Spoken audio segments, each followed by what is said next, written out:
Well, hello and welcome to the Healthy, Wealthy, Wise show. I'm your host, Corey Sievers, and on behalf of everyone here in the Savvy Team Wellness community, congratulations for investing the time and joining us here on the show.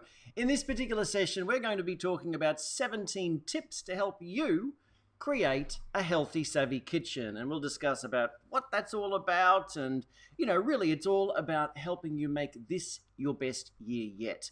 And certainly eating savvy, improving your diet, everyone knows really that can have a tremendous impact on your health and well-being. And here in the Savvy Team, we're all about helping you reach that higher level of health and lifestyle. So congratulations for joining us. Look, if you are new to what we do here in the Savvy Team, as I said before, we are all about helping you reach that higher level of health and wellness, really. So, if you've not seen some of our wellness plans, we have everything from anti-aging wellness plans to weight loss to joint mobility to stress reduction to hormonal health. And, if you can tell us what you want to achieve, then chances are we can show you how to achieve it. We're really here to inspire you, to motivate, and to guide you to a higher level of wellness. So if you want to improve something about your health and wellness, then we can definitely guide you there. So really looking forward to this particular session and sharing with you some insights. We've recently had a number of community members beginning on detox programs and weight loss challenges and the 30-day Eat Savvy Diet Challenge and all of the body transformation challenge. And so, with the New Year's resolution, time of year, really, it's just nice to have support. And that's what we offer people within our community, support and turnkey programs to get the job done. So what I really wanted to share with you over the course of this particular session in Healthy is the 17 tips to help you create a healthy, savvy kitchen. We'll no doubt have more tips, but these are just some notes that I thought of yesterday that would be really powerful for you in terms of implementing change and following the Eat Savvy diet. And later on in the Wealthy and Wise segment, we're going to be talking about a breakthrough process for your life called the list. Okay? And it's not your typical list, but like a list of to-dos, but it incorporates that. And our original mentor in the health and healing field actually found this process was paramount in helping people truly heal because of the overwhelm that we can sometimes create in our life with all the undone things and, unrecognized things that we really want to achieve in our life. So stick around for that. That's in the Wealthy and Wise part of the show. But yes, in this particular session, we're going to be jumping on into talking about 17 tips to create a healthy, savvy kitchen. And so it sort of leads to this question of, well, what's the perfect diet, right? What's the perfect diet? And it's a question that's on many people's mind. It might be on yours. What's the optimal human diet? Well, the drum roll, please. Drum roll, drum roll. Have you worked it out? Have you joined some of our other programs? There isn't one. There isn't one perfect diet. Okay, and so because we are all, as my mentor used to say, we are all delightful deviations from the norm, meaning there isn't a norm. We're all alike as humans, but we are all different. And so, the Eat Savvy approach is recognizing those differences and allowing for some flexibility in approach rather than being dogmatic, okay? So we could sell books if we focused on the latest fads, but that's not what we're about. We're about helping you really uncover a clear path to wellness, okay? And so really to cut through the brush, so to speak, in the bush, to help you to find that way. And we want to guide you there. And so, everything that we share here in the Savvy Team is what we also personally do and recommend, okay? So, so when I say there isn't one perfect diet, the emphasis is on one. It's all about flexibility and adaptability. So important. So, in terms of when we look at all the different diets, it's easy for you to be confused about diet. But, we understand the questions that we receive from our community members, and also friends of community members, and just about the issues that we face with deciding on diet. So we hear about gluten-free, dairy-free, soy-free, and then people, then some people come out and say that gluten-free is a fad, and more people are following it. They don't even need to follow it. And then there's the mono diet, only eating one thing at a time because our digestion is so confused that it can't, digest more than one thing. Well, clean eating, that's of course important. Then we have the blood group diet. We have organic. We have paleo, high protein, juice detox, metabolic, intermittent fasting. I quit sugar. All of these branded dietary philosophies. It's so easy for you to get confused. And, don't put a paleo person in the same room with a true vegan. They're going to fight to the death almost as to what's right. And that has actually happened. There have been current affairs shows and talk shows about this, actually doing that, because we all know that the media likes to ramp up things for effect. And so put them in a room, let them fight it out. Good show to watch, right? Well, look, what's different about what we believe here in the Savvy Team and what we assert for you to follow is that just like the old tale of the blind men and the elephant, there isn't one necessary truth for all. So the parable of the blind men and the elephant is used to illustrate how biases to a certain perspective can blind us and prevent us from seeking a more complete understanding of the nature of things. So it's used as a warning against the promotion of absolute truths. So what this is like, imagine that there are these four blind men, and an elephant is brought in, and they're given one piece of the elephant and said, tell us what an elephant is. So, the blind man holding the trunk might say an elephant is like a big snake, because that's the perspective that he has a hold of. No, actually, it's like an elephant is like a tree stump. What are you all saying? An elephant is like a sheath of leather, while the blind man is holding the ear. And you're all wrong. An elephant is like a furry little mouse, says the blind man holding on to the tail. So as you can see from this parable, this simple story, that when we look at the diet, of what a population should eat, and all of these, some people holding on to one side of things say it should be vegan. Others holding on to another side of things say we should be more omnivore or carnivore. Others holding on to a different thing say, well, actually, ancestrally, it's more paleo, and so we should eliminate all grains and dairy and all of these things that are, agricultural. And then it becomes very confusing. Whereas what we assert here in the Savvy Team is that every one of these philosophies simply has a hold of a different part of the whole perspective. And there isn't an absolute truth. And so what we need to find is a middle ground, an understanding that can help us individually heal our bodies. And that's often by looking at our unique differences, our unique metabolic pathways, our unique blood type. I mentioned the blood type diet before, and just actually paying attention to what works for us, okay?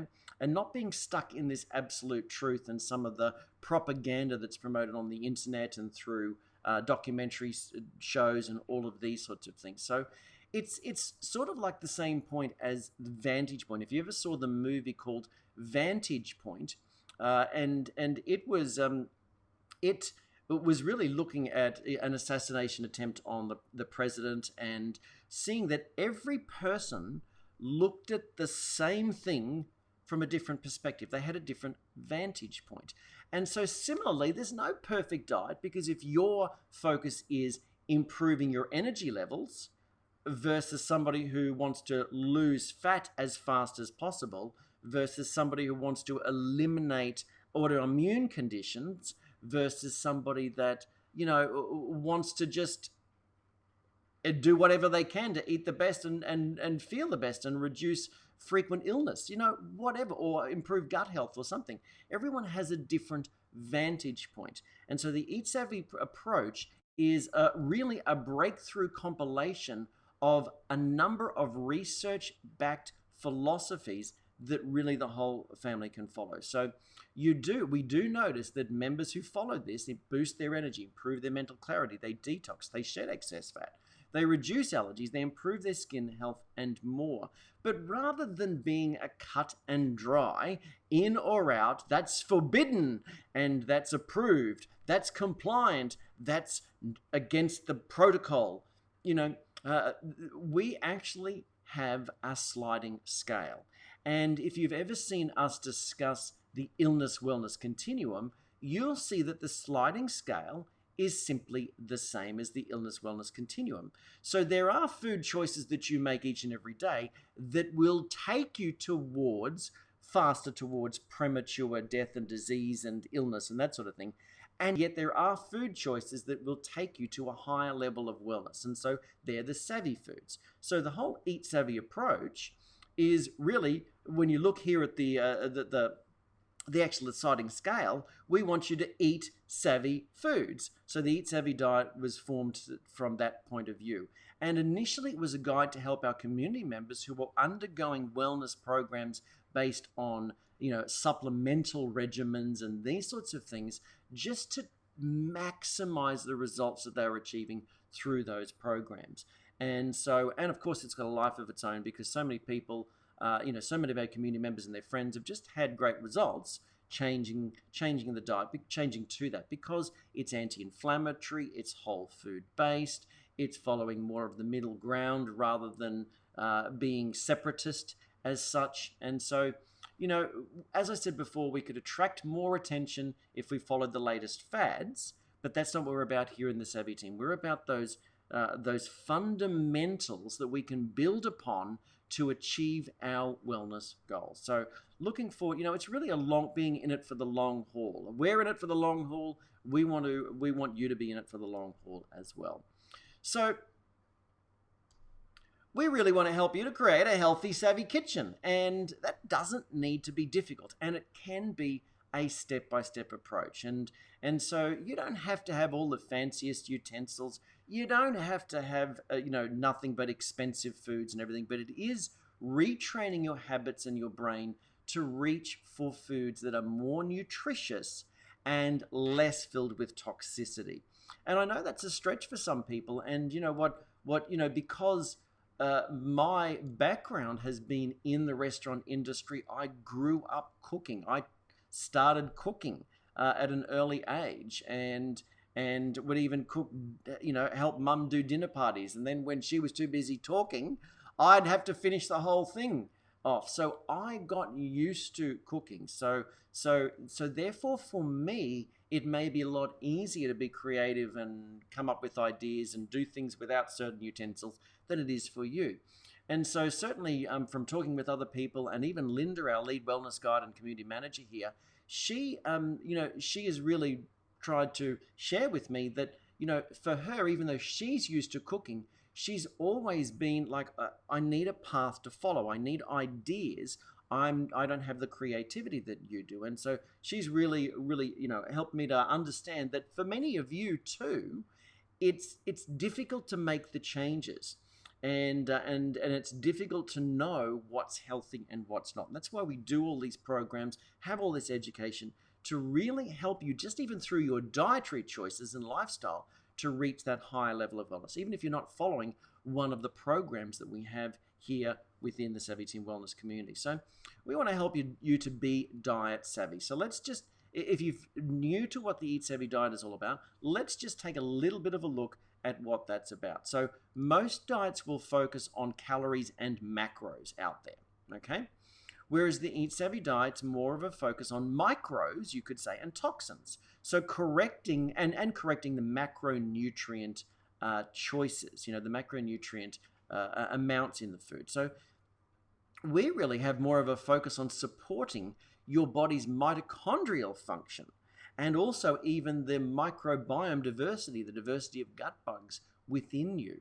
And so when we talk about toxins here, so you see, like most diets are out there focusing on the macros, which is carbs, proteins, and fats, and how much of that you should be having. Is it low carb? Is it high fat? Is it, really?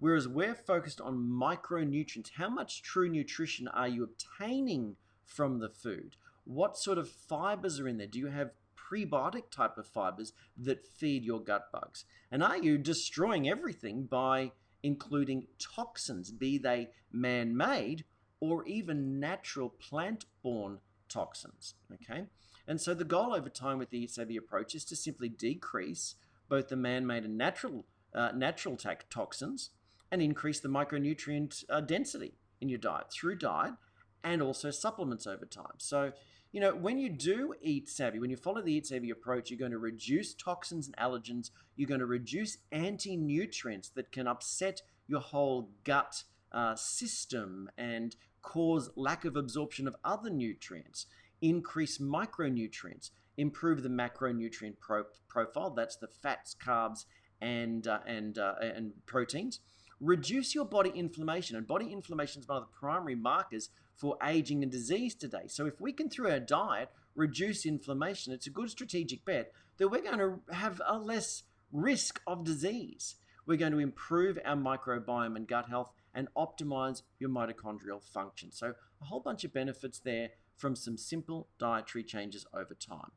So if you know of people who need this or are looking for ideas and everything, please do share this with them. Let them know, tag them here, invite them along to join in here with us on the 17 tips to create a healthy, savvy kitchen. So one thing that you might want to review as a way of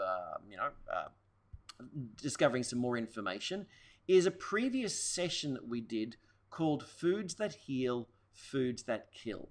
How to eat in order to program your body for health, brains, and beauty. Okay, and so that was a previous session of the Healthy, Wealthy, Wise show. So go back and have a look at that. That really delves into some of the principles and the 12 steps to get started. Really digs into the 12 steps to get started on the Eat Savvy approach.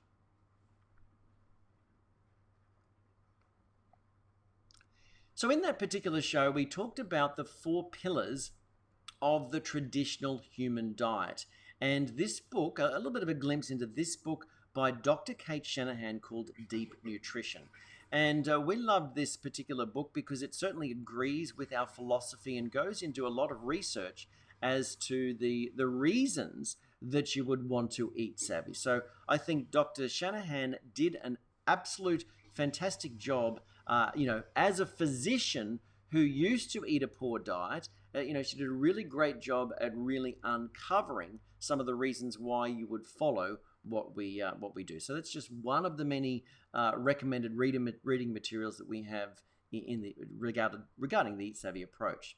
So one of the 4 pillars of the traditional human diet through her research, and her research matches up with ours, following, for example, Dr. Weston Price and many of these early nutritional diet researchers. She found that these 4 pillars are meat on the bone, fermented and sprouted foods, organs and other nasty bits, which were in essence the original supplements of a diet, and fresh, unadulterated plant and animal products.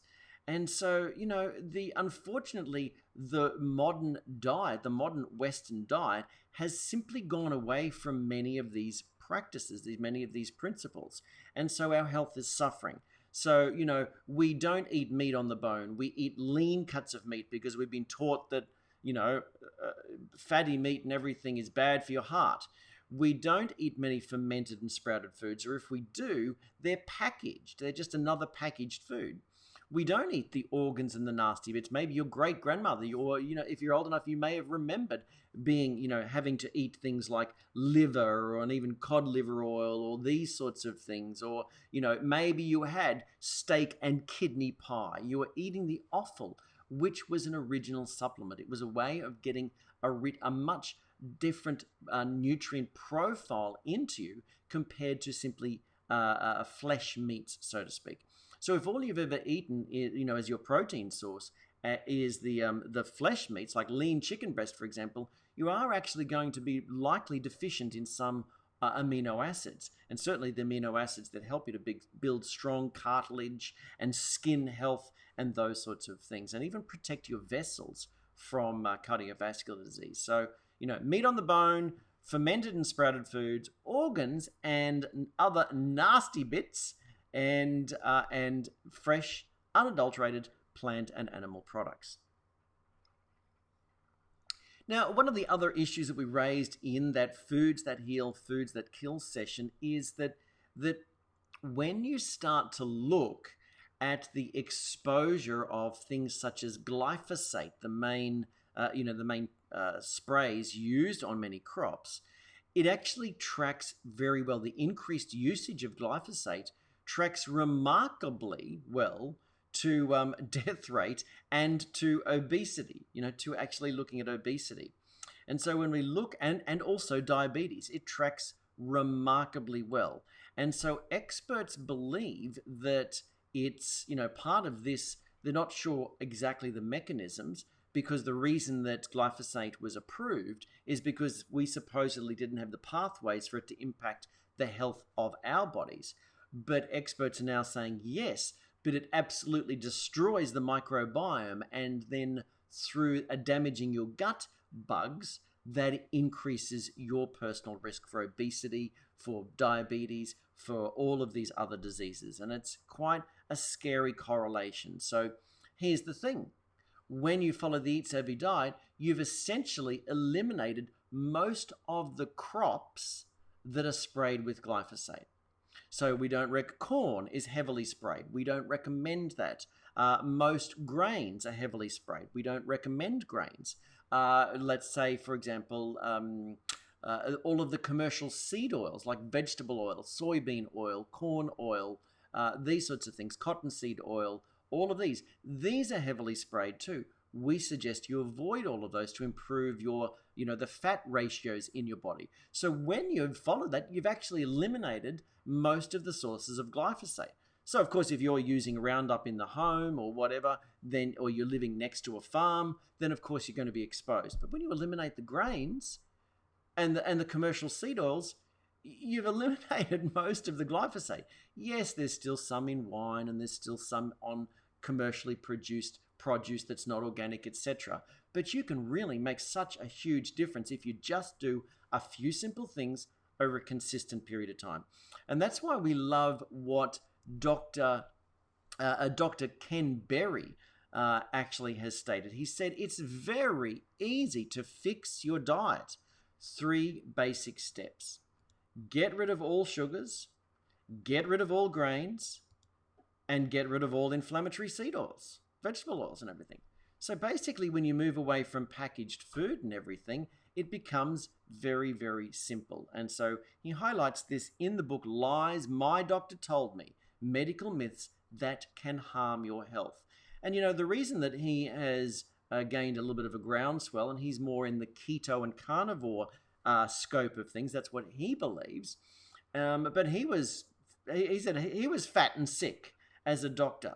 And so he wrote the book and really struggled with the title. He didn't want to say myths and all that sort of thing because he felt like it was an absolute lie. He was a doctor, and he felt like that it's doctors' responsibility to pass on the latest and correct information, not just what's been, what is the latest dogma.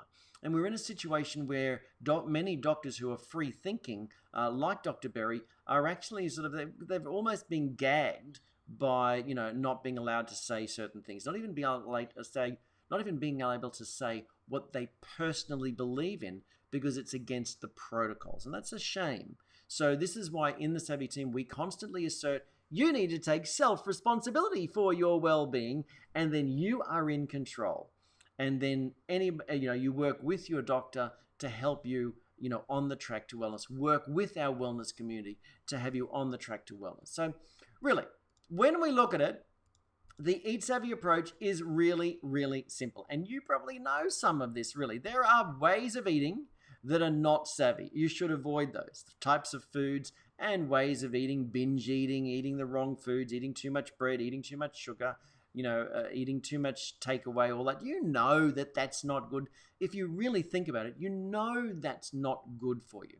And then there are ways of eating that are savvy. Now, most people go, well, look, all of that salad there, that's so healthy. And so they assert that that's healthy. Yet in this particular salad, I can see things that I would avoid personally that I know don't do me very well.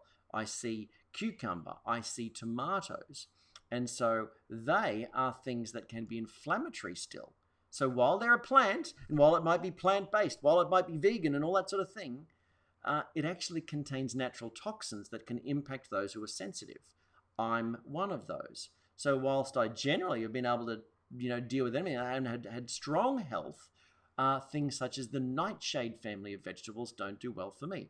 So in the Eat Savvy diet, we tend to recommend that you just simply avoid those, and maybe you can experiment with them and see how you go. But that's what we really want to just take you through. Very simple philosophies and help you to understand how to stack the odds in your favor.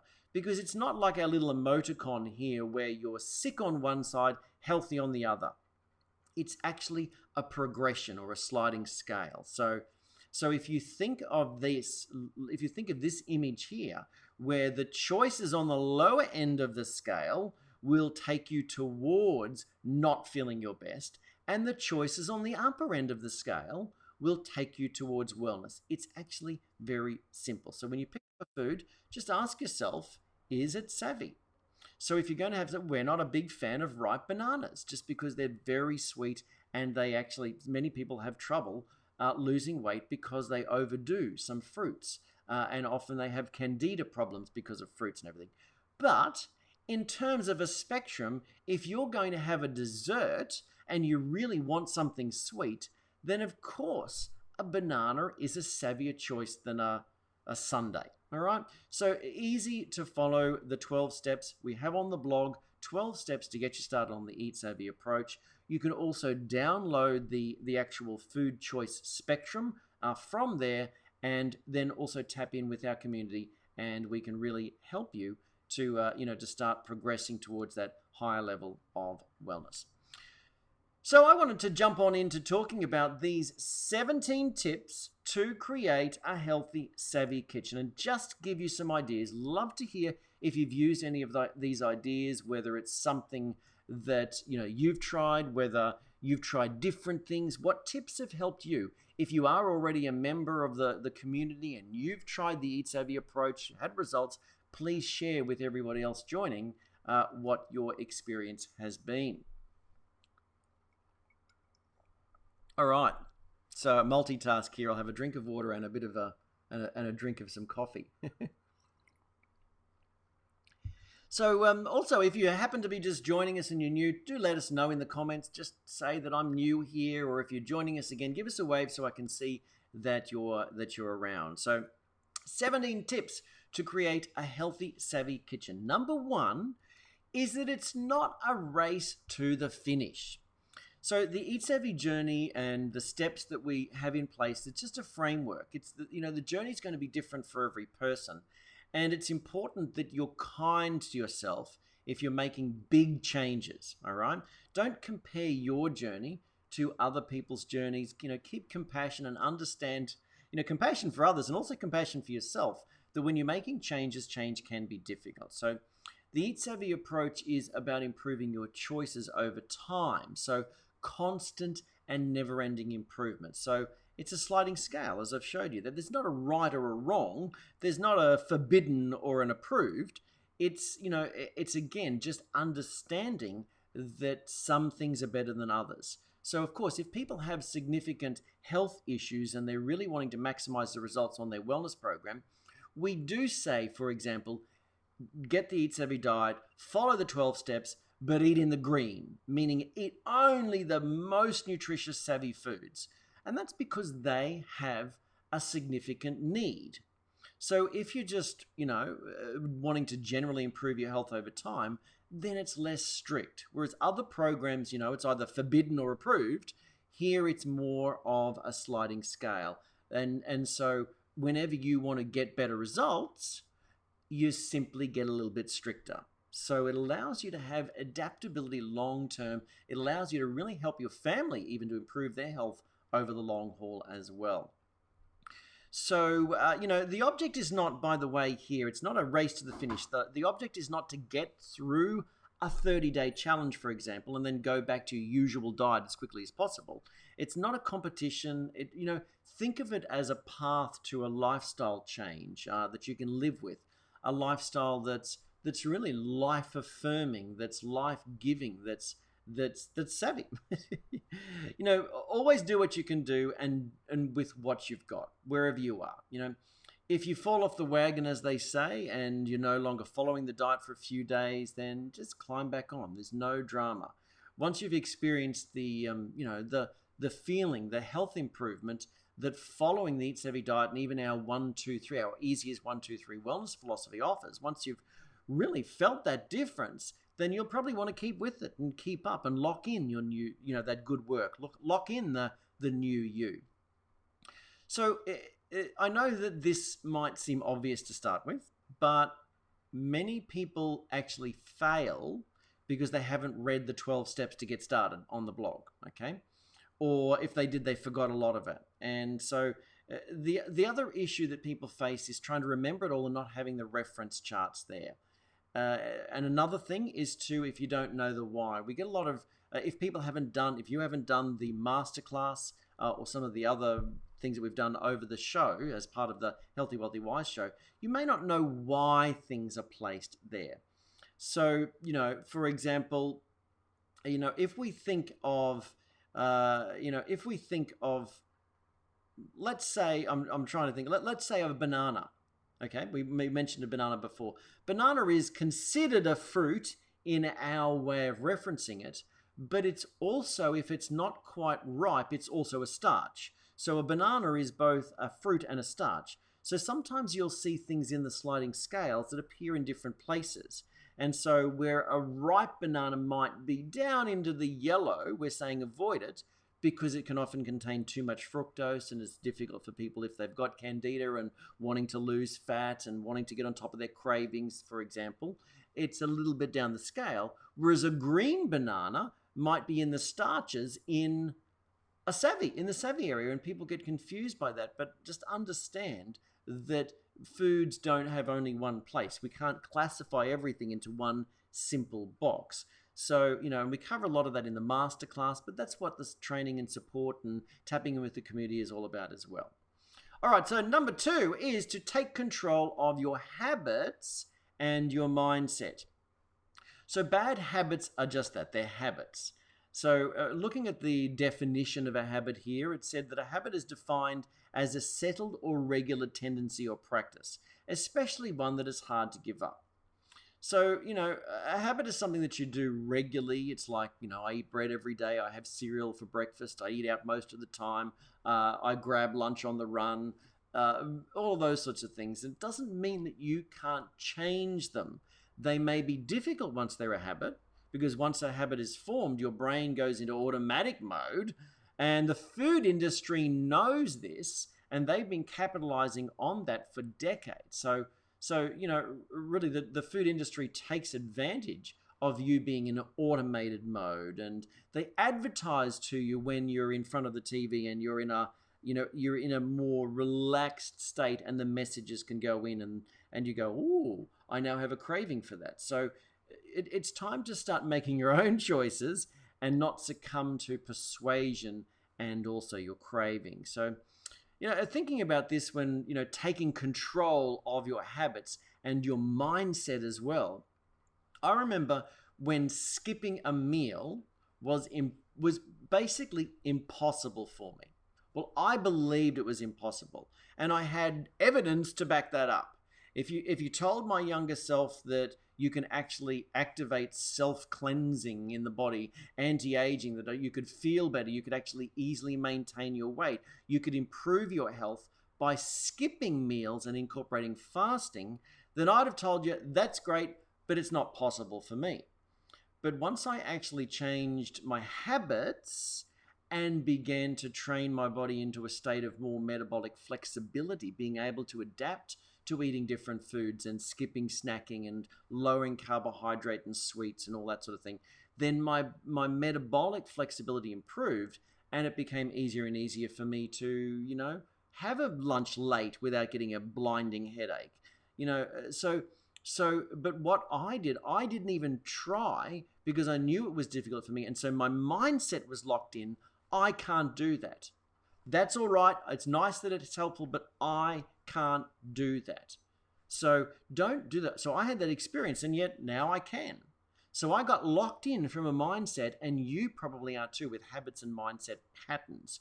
So, take control of your habits and take control of your mindset too.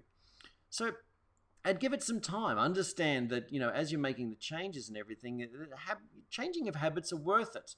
So you deserve to feel vibrant and healthy and well, and to prevent disease. When we look at some of the diseases that are increasing, these are related to, lack of nutrition and poor food choices. And so we've been fed a lot of dietary dogma, and it's time for us to find food freedom as such, free of cravings, free of needing to eat the bad stuff.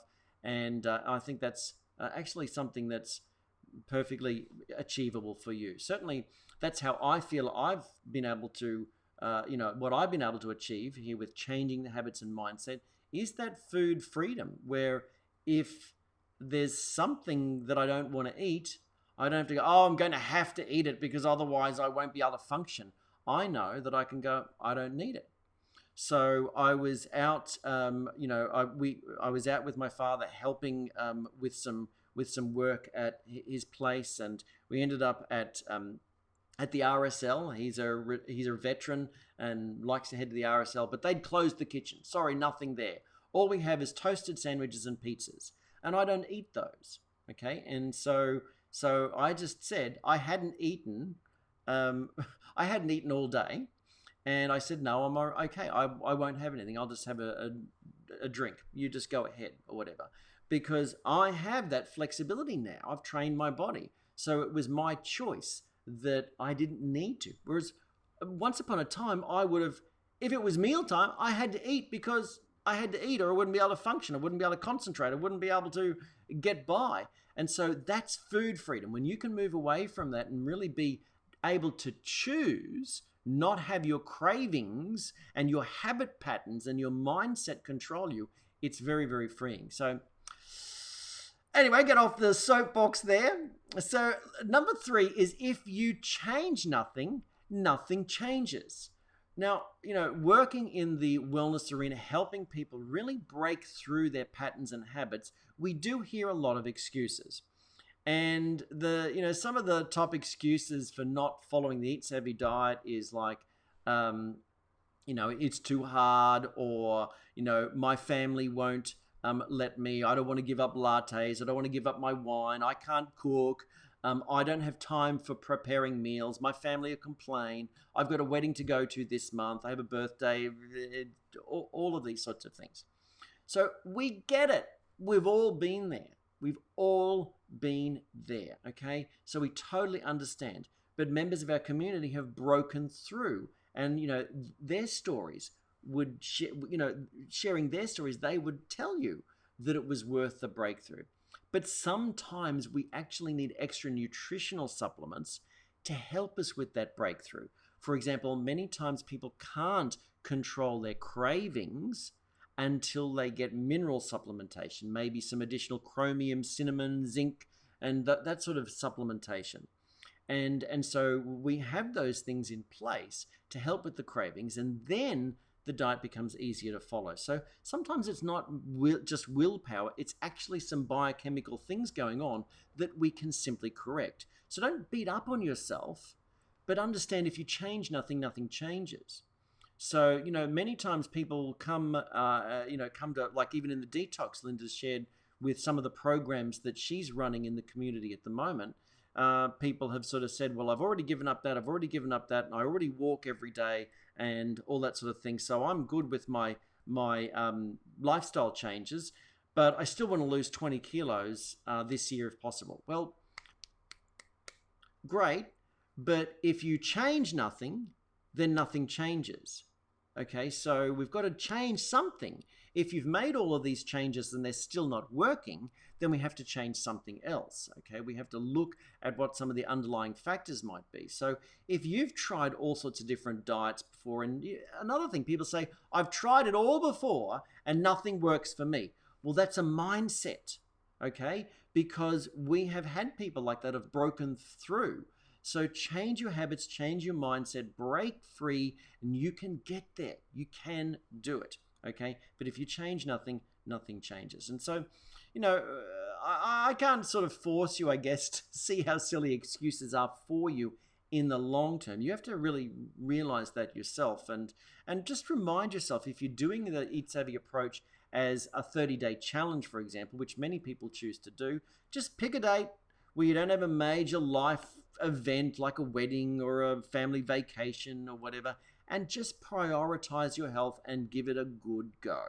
Most of the time when people have successfully completed an Eat Savvy challenge, they found by the end they were in the habit, it was easier, they felt better, and when they went back to eating the rubbish food, they didn't feel as good.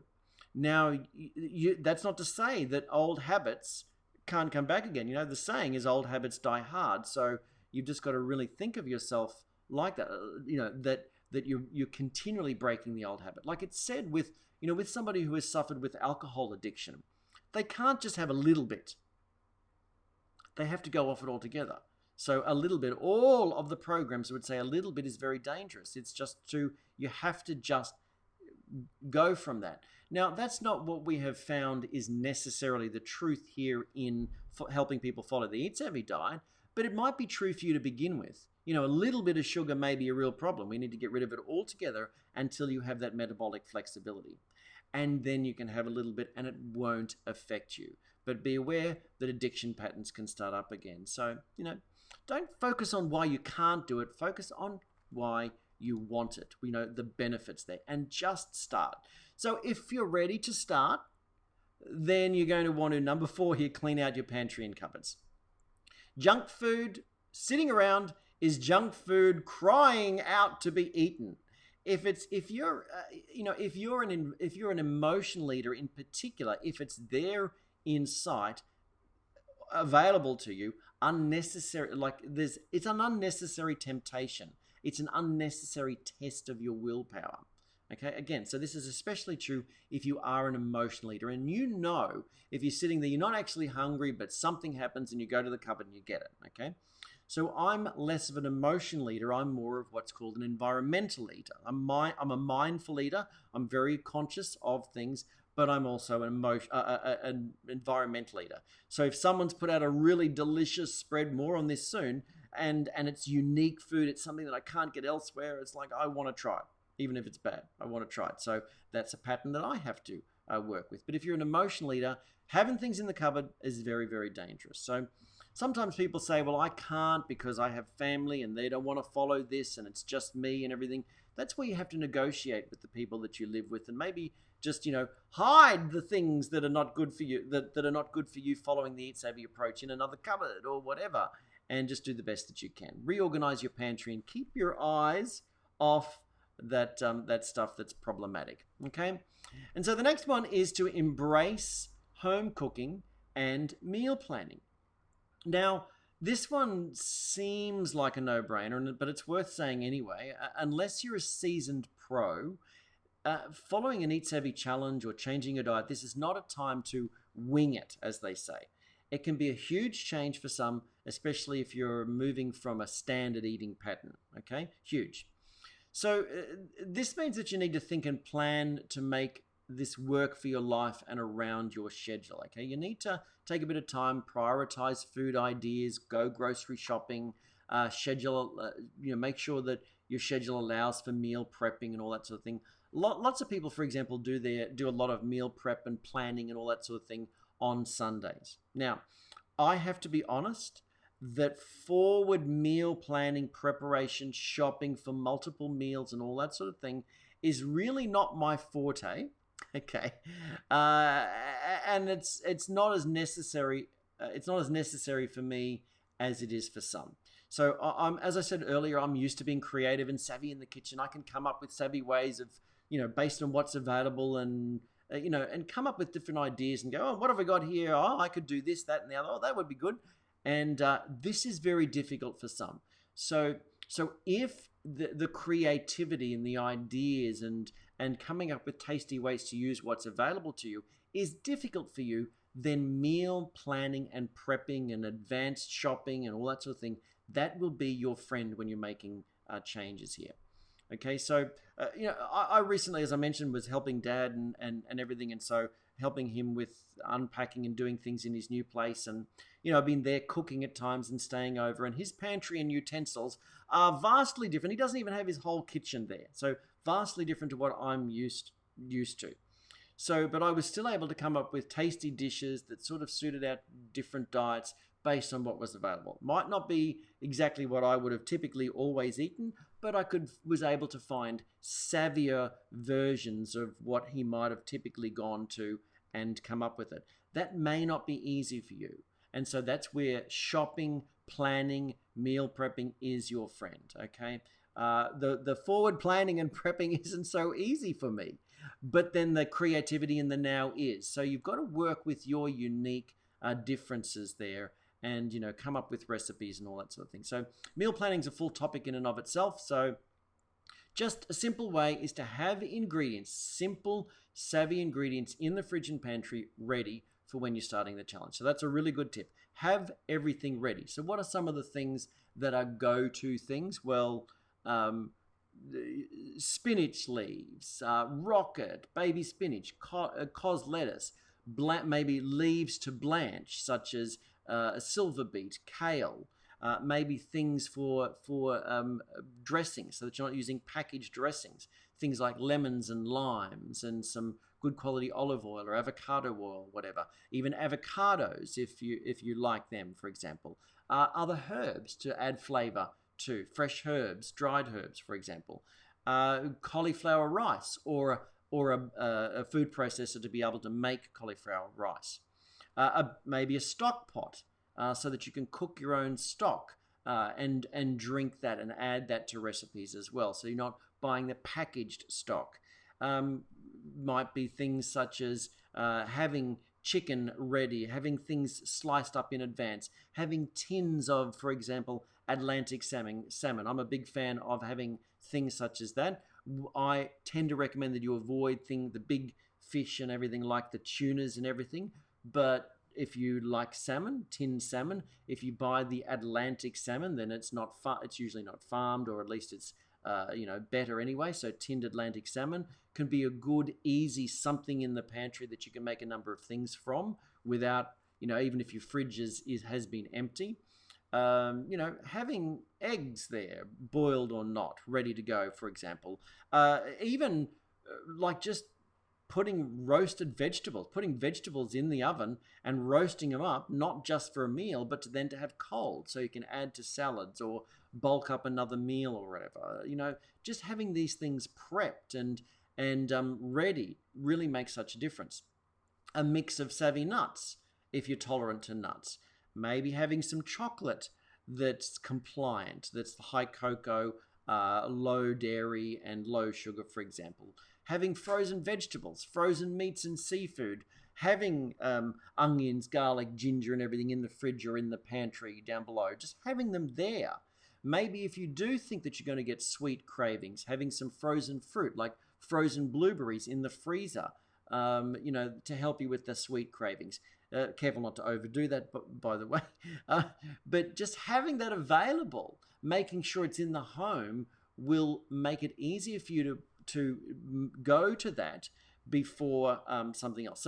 So when I worked in the restaurant industry, one of the things that we did, I was always cutting up. So I'd moved away from cooking the cakes and sweets like I'd done before, but it also meant that I was having to prepare and display and cut up cakes and sweets, and I had to do the ordering and all this sort of stuff. And so it's very difficult not to just end up, like cut that up, and one for me just to try it and all this sort of thing. So, I had a lot of blood sugar problems and sweet cravings and everything. And so if I would, we used things such as natural dates and things such as tahini and everything in the recipes. So if I got a craving for sweets, a little bit of tahini and dates dipped in there just knocked my cravings and could allow me then to not go for a biscuit or whatever. Now, dates are still very high in sugar, but I was talking about a savvy swap there. Okay. So for me, it stopped me from then needing to, have or really like feeling like, cravings. I need that. So having that ready, having that in the home can really make a difference. Speaking about tahini, people often crave peanut butter. Peanuts are not savvy, full of potential toxins. They're inflammatory in and of themselves. And then people say, well, I eat cashew butter, not peanut butter. That's also a legume, also can be very inflammatory, also can be very, very full of aflatoxin and things like that. So almond butter's better, tahini's better. So they're savvy swaps. But you can find all of that on the Eat Savvy diet. So again, herbs and spices, having all that ready so you can make your food flavorsome. But, as I was saying before, what's most important is to remove some of the things from your pantry so that you don't have them there. That often makes you creative. Sometimes I've had the munchies. So to give you, there's no sweets at Dad's place. So I was staying with him. He had the munchies. I had the munchies.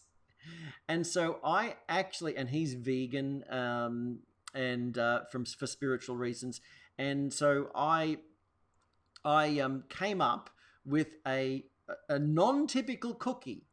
So I actually just put together a whole bunch of nuts and a little bit of fruit and some things such as psyllium husk powder to hold it together, and sort of made a dough, rolled it all out, add a little bit of cocoa and a little bit of stevia and stuff like that, and it was fairly low carb, fairly healthy.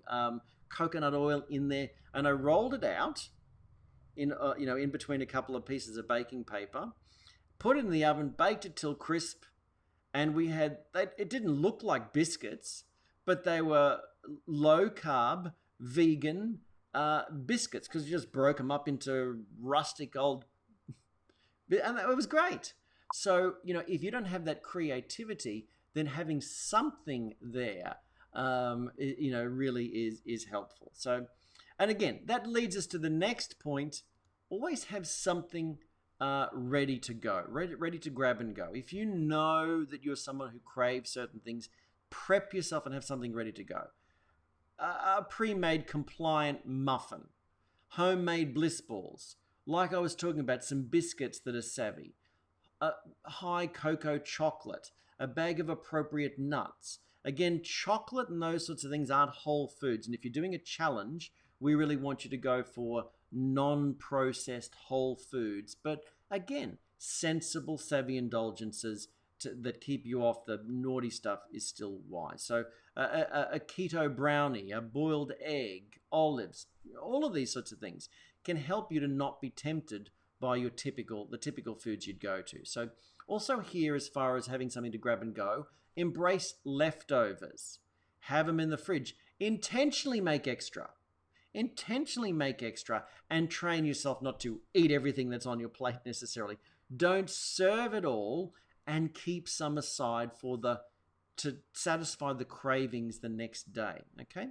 So that also brings me to another point that might be helpful, that perhaps as far as part of your planning, maybe make some things and put them in the freezer ahead of time before you start. So I'm not suggesting that you need to slave over the kitchen and make everything for 30 days to stick with the challenge, but having a few things there certainly is beneficial. Like some savory mince that you've already prepped, that's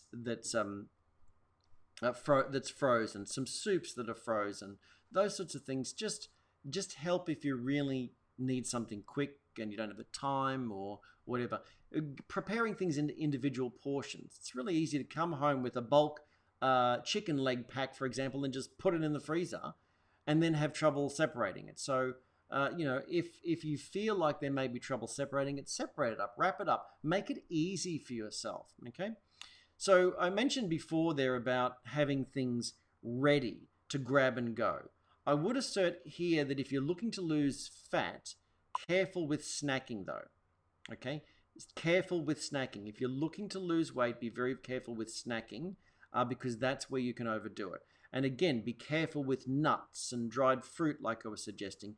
This is not related to weight loss. If you're following one of our weight loss programs, then you're going to have to follow that program and be strict. Okay. This is about gradual change. The Eat Savvy, creating a healthy, savvy kitchen, is about making those gradual changes. And if you follow that, then you're more likely to keep your weight under control. When people have finished off many programs out there for weight loss, they say they rebounded back because they didn't know what to do long term. They went on the diet and then they were off the diet. Well, what we suggest, the reason we're doing, for example, even this sort of information, is that when you complete a program like our Rapid Fat Loss Protocol or our Body Transformation Challenge or the Savvy Detox, for example, you want to move and transition into a savvy lifestyle that's a low toxin, high nutrient lifestyle, anti-inflammatory, and that will keep your weight in check. It may not, some of these things that I'm talking about may not be related to helping you lose weight, but they can keep your weight stable. Again, if you change nothing, nothing changes. So if you say, oh, I'm eating savvy and everything and I'm not losing weight, well, it's not the intent. Weight loss is not the primary goal. I'll talk about that in just a moment. But again, if you keep snacking, if you move from eating biscuits all day and you're eating handfuls of nuts and dried fruit instead, while it's more nutritious, it's not necessarily going to help you lose weight, okay? So they can be really easily overdone. Plus, if you're snacking between meals, you're not letting your insulin levels drop low enough for your body to be able to go and burn its own fat stores. So that's really important in that behavioral flexibility. That's why I mentioned before, maybe practice intermittent fasting. Which brings us to the next topic, which is to consciously practice intermittent fasting. So this is what I talked before about this when I said that, I'm now able to skip meals and not worry about it. So intermittent fasting has sort of, I don't know, probably the wrong word to use, but so I won't go there. But, intermittent fasting per se really is every now and then you fast. So for example, like I said before, the other day, I didn't want to eat the pizza, which was all that was available, so I skipped the meal. That's intermittent fasting. You fast intermittently. Every now and then you skip meals or you go for extended, and that trains your body to have metabolic flexibility and to go to your fat stores really easily. Intermittent fasting itself has become much more structured fasting.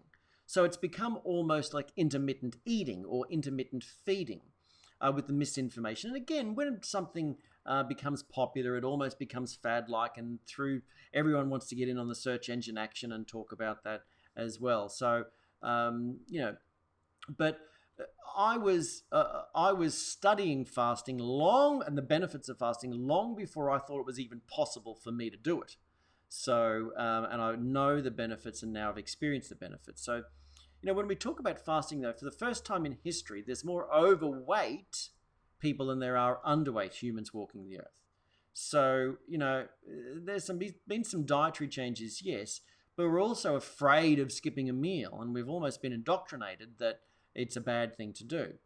But fasting has been proven and tested to give your body huge benefits, especially if you go past 12 to 16 hours of fasting. After 12 hours, we start to really see even certain toxins, higher levels of them being excreted in your urine, for example. So we generally recommend at least 12 hours, 14 if you can stretch it. And for a lot of men, often women, it's not recommended to go past 14. For men, maybe 16 hours. So in other words, you have an 8-hour feeding window. Some people choose that's just, like morning to night. So, 9 to 5 or whatever. Others prefer, like myself, prefer just to not eat breakfast and wait till later on in the day. So you can practice, and we'll write up more of this on the blog to help you understand how to start moving there. But the first step is to eat savvy, lower your sweets and packaged food so that cravings and blood sugar balance becomes manageable. To skip snacking, so it's a step-by-step approach. Skip the snacking, then practice skipping a meal and see how you go, or just practice stretching the meal out. So if you eat at 8 o'clock at nighttime, and you usually have breakfast at 6 or 7 in the morning, practice stretching out breakfast at least maybe on the weekends to more of a brunch. So if you ate at 8 o'clock, can you make it all the way to lunchtime without needing to eat? That's the way to start to build the flexibility, the metabolic flexibility into your system, okay? And what's great about that is that when you're in a fasted state, when you wake up, you're in a fasted state. So you're in fat burning mode. So if you can just stretch that out a bit, then your body must go to its fat stores. It's primed. All of the hormones and everything are primed to access fat for fuel. So, and yet we're told that breakfast is the most important meal of the day. So bang, we turn off fat burning first thing in the morning. So, there are more potentially self-cleaning anti-aging benefits from eating during daylight hours and fasting in the nighttime.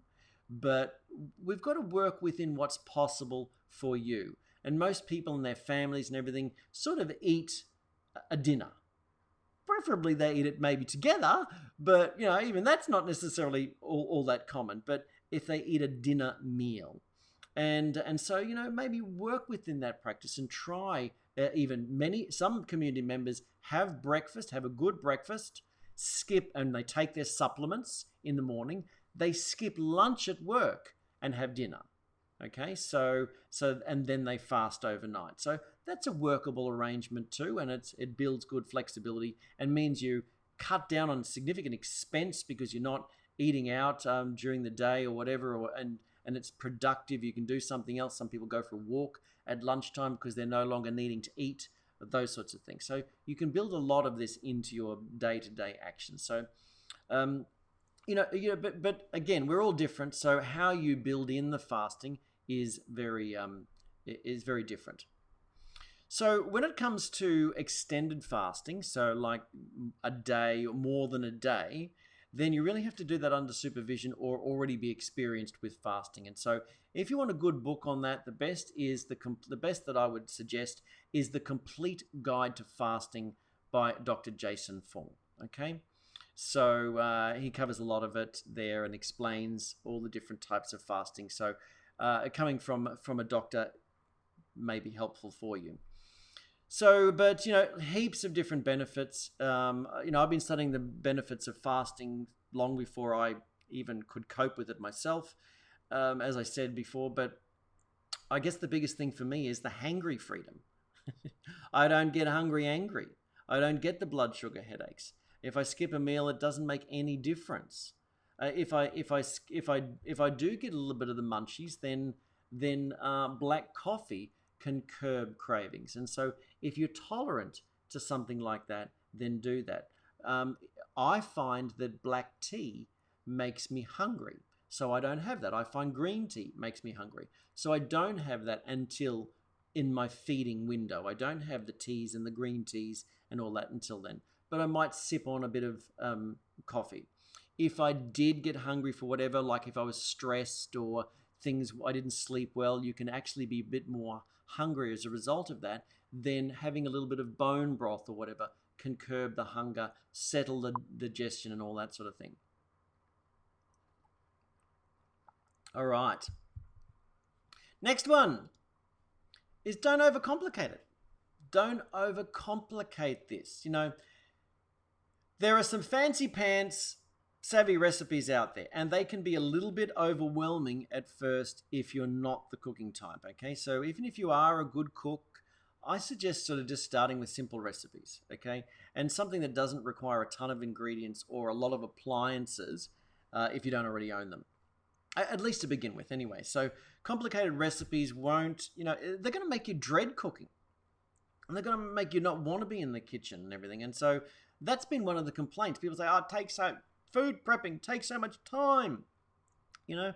So you don't need to buy all these kitchen tools. Like, if you want a spiralizer for making spiraled carrots and whatever, you don't need it just because it was in a recipe. Cook something else. You're probably going to spend more time learning how to use the device than actually the doing the food.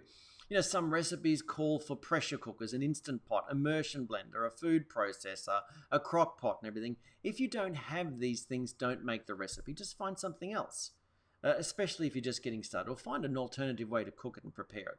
Keep it simple. Go with recipes that are simple.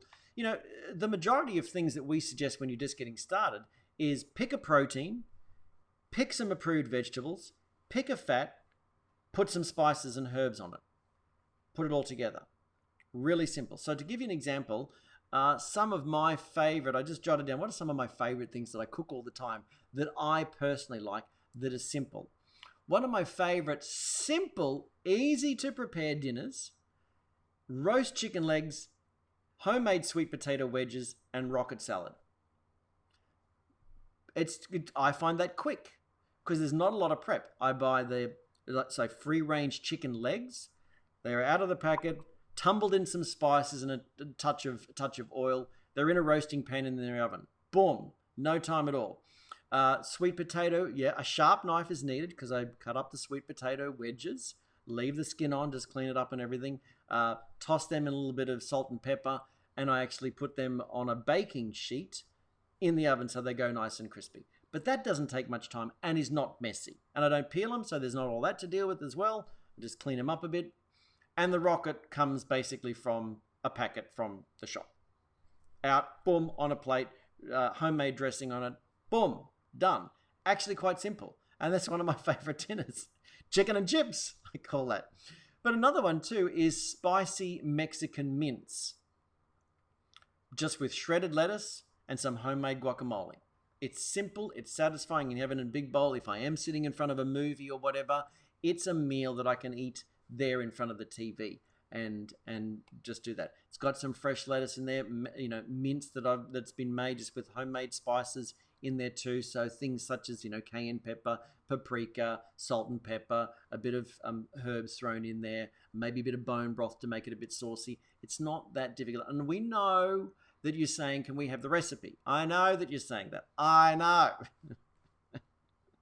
But it takes me more time to write the recipe out than it does for me to cook the meal half the time. So that's why I've been slacking the recipe. So, but if you have great recipes, if you're a member of the community, you have great Savvy approved recipes, please share them with us. I know there's a lot of recipes circulating around in our private groups, and we'll do what we can to get that out onto the blog for everyone as well. Salmon patties is another go-to thing. So tin salmon sweet potato patty. So a lot of the times, you know, it's just grate a sweet potato, a bit of coconut flour, eggs, tin salmon, some herbs and spices, put them together, fry them in ghee. Put them on a plate, put them with the salad, and then add a homemade egg mayonnaise. What's the mayonnaise? Why buy a mayonnaise with all the nasty stuff in it and the sugar and the vegetable oil and everything? This is what I do.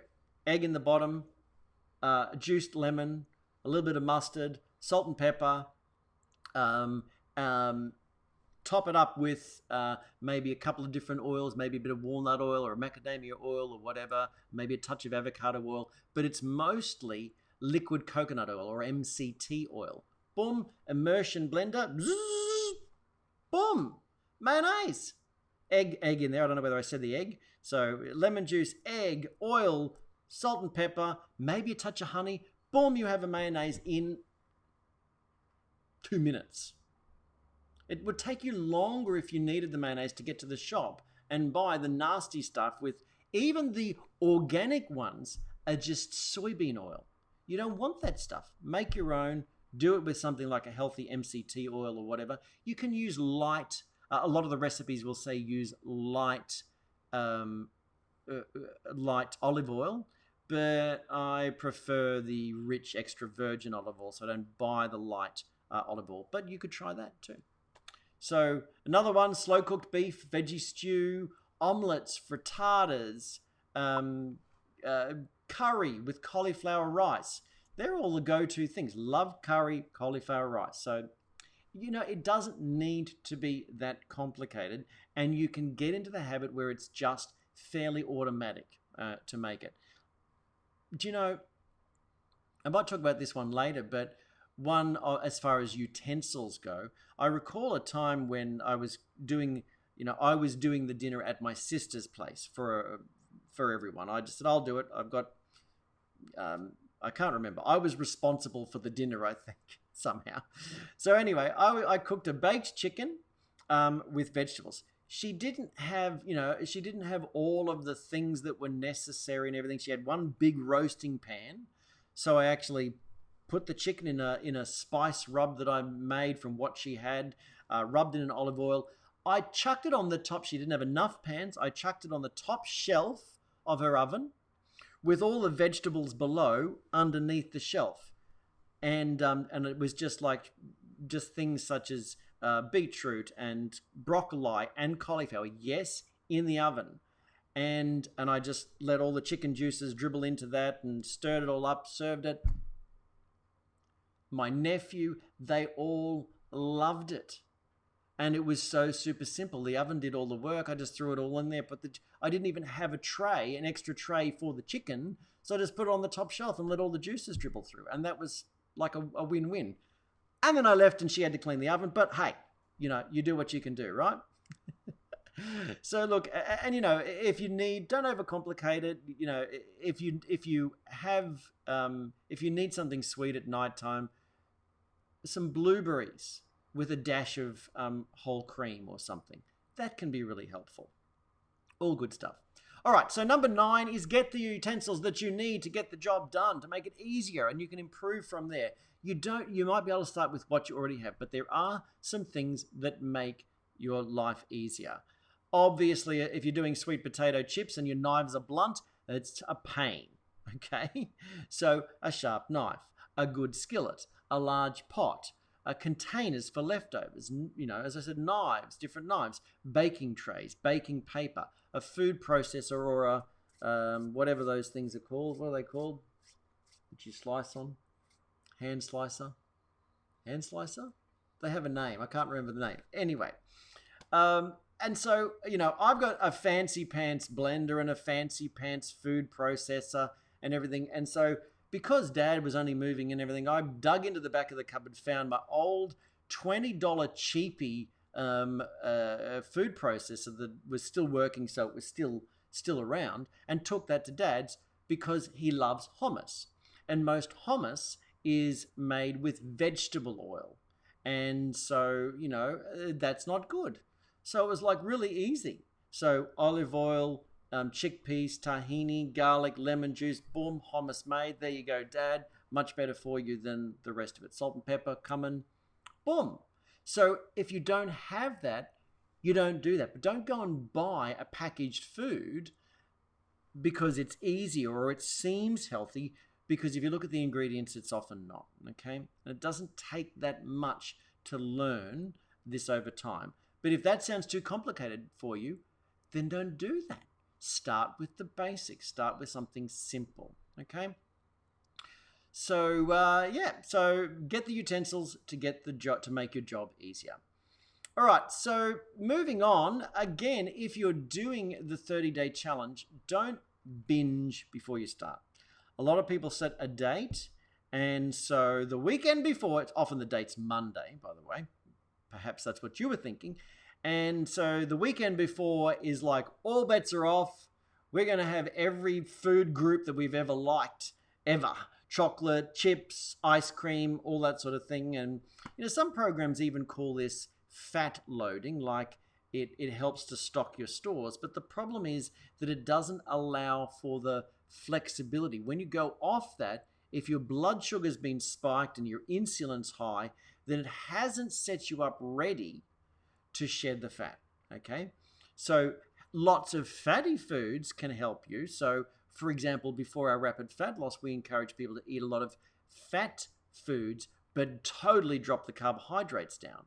And so that allows you to be more into gradually get into fat burning over those few days, get off the cravings and the blood sugar roller coaster, and then you're ready for more of the program there. So don't do the I'll start on Monday bit and justify being naughty over the weekend, okay?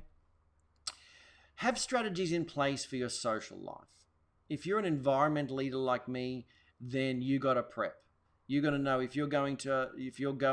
So I went to my sister's the other day for dinner, and although she knows how I eat and they try to eat that way too and everything, I did have something to eat before I went earlier. So where I often, recently I've been following more of a 1 meal a day program while I've been on more of a bone broth fast and doing a detox. So I've really been eating 1 meal a day only and doing bone broth for the rest of the time. And so instead of turning up having to her place, having eaten nothing all day except for a bit of bone broth, I did eat, just so that I didn't, overdo it then if there were nice stuff around there. So again, just have that, prep yourself and have strategies in place for your social life, because with nice stuff there, I want to eat it, and even if it's not typically on my diet, the cravings might get the better of me even to this day. So have strategies in place for that. So I'm not suggesting you be a recluse for 30 days, but just be savvy about it. If you tend to go out for drinks twice a month with your friends, then I don't know, ask them whether you can turn it into a coffee catch up instead, so that you're not doing the drinks. If if it's rare for you to get time away from your kids, for example, and you tend to go out for coffee and cake with your friends or whatever at that time, then maybe say, can we go to the park and take a picnic with the kids, or I don't know, anything. Do savvy swap outs, really look for things that can really make a difference for you there. If it's a celebration of some sort and you don't want to go to the celebration, maybe catch up with the friend while you're doing the challenge, catch up with doing a detox and eat savvy, for example. Maybe catch up with a friend at a different time on your grounds, perhaps, maybe have them come to you or whatever, rather than go where everyone's eating all of the things that would tempt you, or going out to a bar and the only thing there is, chips and nuts and beer, for example. So just avoid putting yourself in the tempting situations when you're doing a bit of a challenge. But just be cautious there. You don't have to, it doesn't mean that you have to agree to, just never go to anything or whatever. And if you're, sometimes what people say is that, I made the decision, I agreed to go to lunch at my favorite place with my friend, and every time we go there, we've eaten a burger and chips, and I just succumbed. I just couldn't do it. I had a burger and chips. So, go to a different place. Don't go to the typical places that you go to where your cravings are going to be activated. It's just your it's very hard to overcome these habit patterns and programming. So take it easy on yourself. Don't put yourself in that situation where you're going to have trouble, okay? And so that being said, it's important to identify your personal problem foods and decide in advance how you're going to avoid them. So what are your trigger foods that create that mindless binging or whatever? It's different for all of us. Is it chocolate? Is it easier for you to avoid chocolate than just have 1 or 2 slices? Okay, it's a little bit like that for me.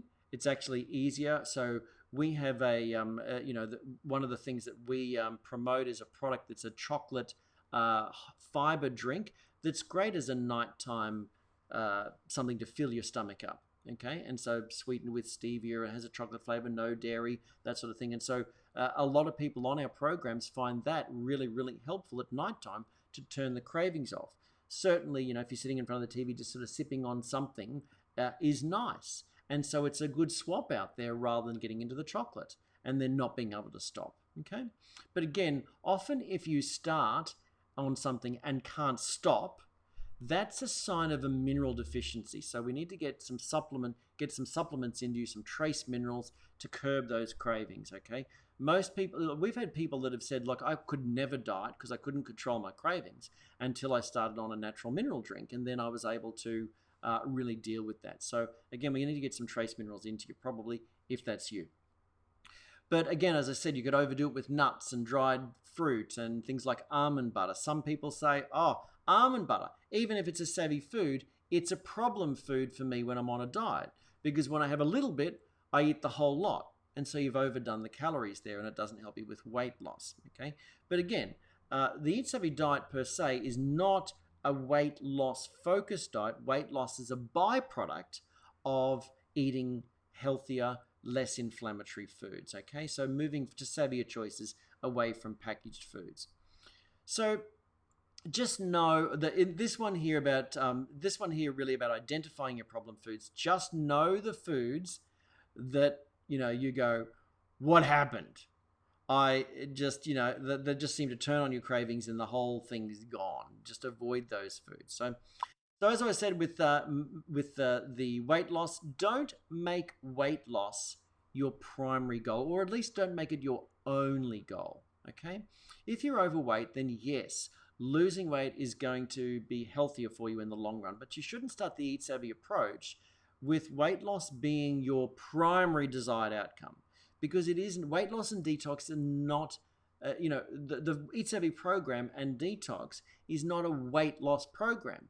People routinely lose weight on that approach because their systems are getting balanced up a bit, but it's not the primary outcome. Okay, so it's health first, optimizing the detoxification pathways, helping the body to function better with weight loss as a byproduct, or a secondary benefit. So because you can lose weight in very unhealthy ways without even touching proper decent food. You can overdo shakes. You can take things that that block I don't know, that sort of curb your hunger and only eat junk food and everything. So the Eat Savvy approach is really about whole, unprocessed, healthy, nutrient-dense food. And if you're wanting to lose weight, then maybe follow one of our specific weight management protocols. So it's all about becoming more in touch with your body's needs, and your psychological and biochemical relationship with foods too. So the reason that we sort of suggest a 30-day challenge is that you can do anything for 30 days, but the great thing is after 30 days, you've broken a whole bunch of habits. And so it's easier to continue with the new habits. Okay, so you just convince yourself to begin with, it's only 30 days, it's only 30 days. But by the end of the 30 days, you're actually feeling much better. And you want to keep going. So at the gym, I was talking to someone the other day, and they said that their sister tried a whole food program similar to the Eat Savvy approach. But again, there's no support. So she had no support. So after 1 week, she blew it. She couldn't do it. She said, I can't do it. And I couldn't handle the cravings. I couldn't handle not being without my favorite foods. And I would assert that that person was suffering from a trace mineral deficiency and also a lack of support and guidance, just doing it alone. And that's why we have this whole wellness community as well as nutritional tools to help you, get the job done. It's all very well to say all you need is a balanced diet, but what is that? And what if something could help us to get that job done? A supplement or a support or a tool or whatever. Why not use that as part of the approach? Okay. All right, number 14 is to kick the chemicals. Now, part of the Eat Savvy approach is about decreasing chemical exposure through foods, but we would encourage you to avoid unnecessary chemical and endocrine disruption exposure from all sources whilst you're going through a transition. It's very interesting because endocrine disruptors can mess up many parts of the body. Obviously, the endocrine or hormone system is all interconnected, and so exposure to these chemicals can really mess with your whole system. It can cause, they're identified as causing cancer, birth defects, developmental disorders, behavioral disorders, all these sorts of things. So if they can do that from exposure in the womb, for example, and all that sort of thing, it's doing harm to you now. And so we've had many members of the community say, you know what? When I kicked the chemicals, got off the endocrine disruptors, I didn't feel as foggy in the head, and it was actually easier for me to focus on the diet and get it done. I felt like exercising more and I got better results. Yeah, it can make that much of a difference. But plus the fact that many of these chemicals have been actually labeled as obesogens. So even the World Health Organization has asserted that they've seen that some of these endocrine disrupting chemicals found in personal care, BPA and phthalates and all of these sorts of things, and triclosan and artificial, non-EU approved fragrances and all these sorts of things. There's thousands of ingredients that can be disrupting to the system, and they can really mess with your success with a diet even. So the World Health Organization has even seen that exposure to these chemicals can lead to obesity throughout your life by messing with the way your endocrine system functions. So it's a good strategic bet that you'll be more able to follow a diet if you turn these things off. And in just a few weeks, they can decrease considerably in the blood. And it just makes your program so much better. So kick out those chemicals. So that's everything. Personal care. We can help you change to safer personal care, home care, all those sorts of things. Really, it really makes more of a difference than you probably believe in terms of your success. So number 15 is to exercise or not to exercise. That is the question. So I probably don't need to tell you that exercise plays a very beneficial role in your overall well-being and prevention of disease and all that sort of thing.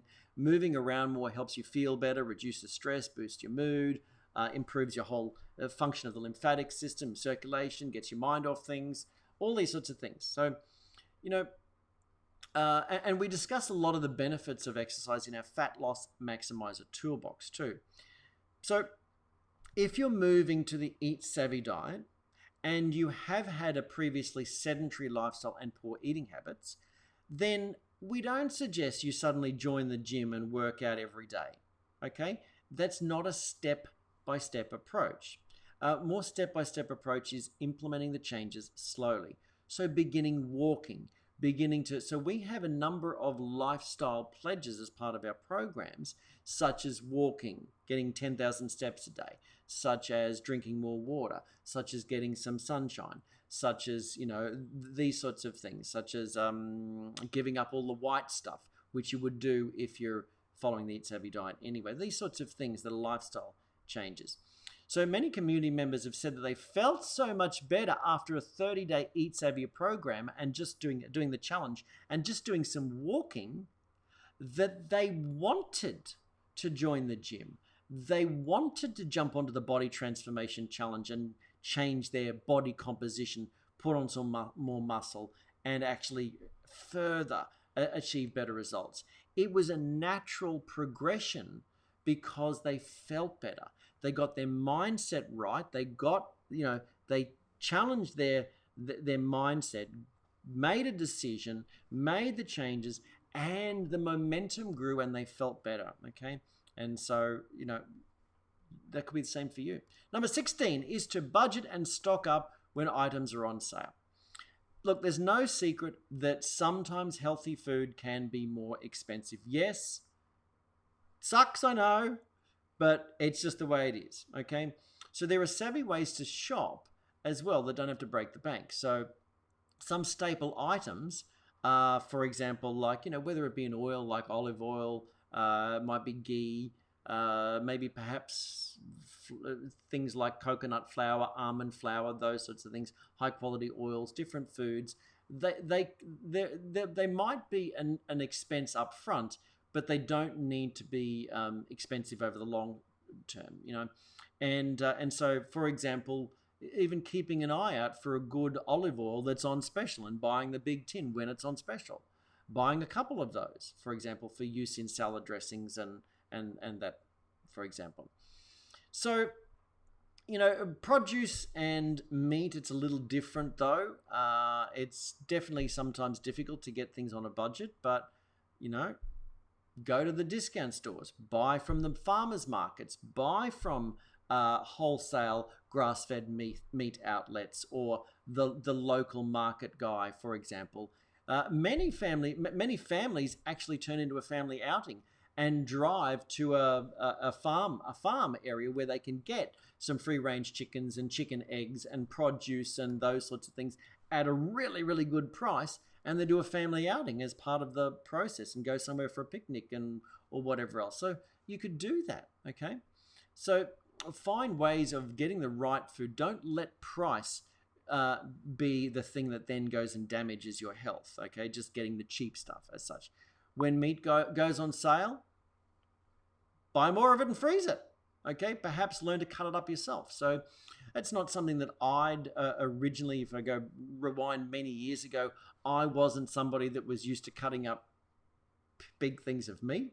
So it was an experience to buy a whole rump and start to do something with it. But it saved a lot of money by buying a whole rump and learning to cut it up and do different things. So I would get a whole rump. I'd actually cut some of the fat off, render the fat in the oven and use it for further cooking rather than just having it wasted on the barbecue or whatever. And then I'd cut it up into different things and create big steaks that go on the barbecue, cut some up into stir fry, cut some things up into things that could be smaller steaks and all that sort of thing. Or chunks for a stew or whatever. The more sinewy parts could be done as a stew. So it really, that was a great way of saving rather than buying the stuff already cut in the supermarket, for example. I was able to get better quality meat, grass-fed and grass-finished meat at lesser price than in the shop, than the commercial stuff, the conventional stuff is in the shops, and actually just learn to do it by buying it in bulk.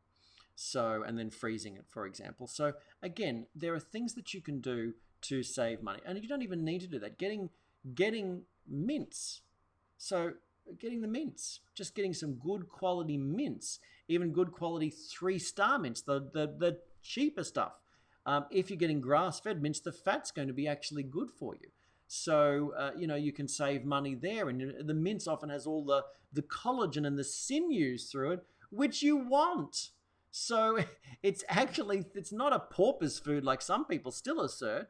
It's actually a very nutritious food. So don't be afraid of that. That being said, sausages are a different story, but things like mince are really, really helpful. So that being said, with all of that budget and everything, the last thing is to ask for support and find the motivation. Okay, motivation, inspiration from the community that you'll receive from the Savvy Team community is truly something else. Get involved. Tap in with these sorts of shows. Tap in with the resources. Get and stay motivated. But that being said too, maybe you recruit your BFF, your spouse, your mum, your work friend, your sister, a neighbor, whatever. Recruit someone to maybe do a whole food, eat savvy approach with you. Do it together. Go through the stages. It's fun to do it together. Tap in with our community, as I said before. It makes it easier. It's just like it's easy to complain with a friend when you got the cravings and you want a bag of chips or a bag of donuts or whatever. It's also easier with a friend to stick to the program.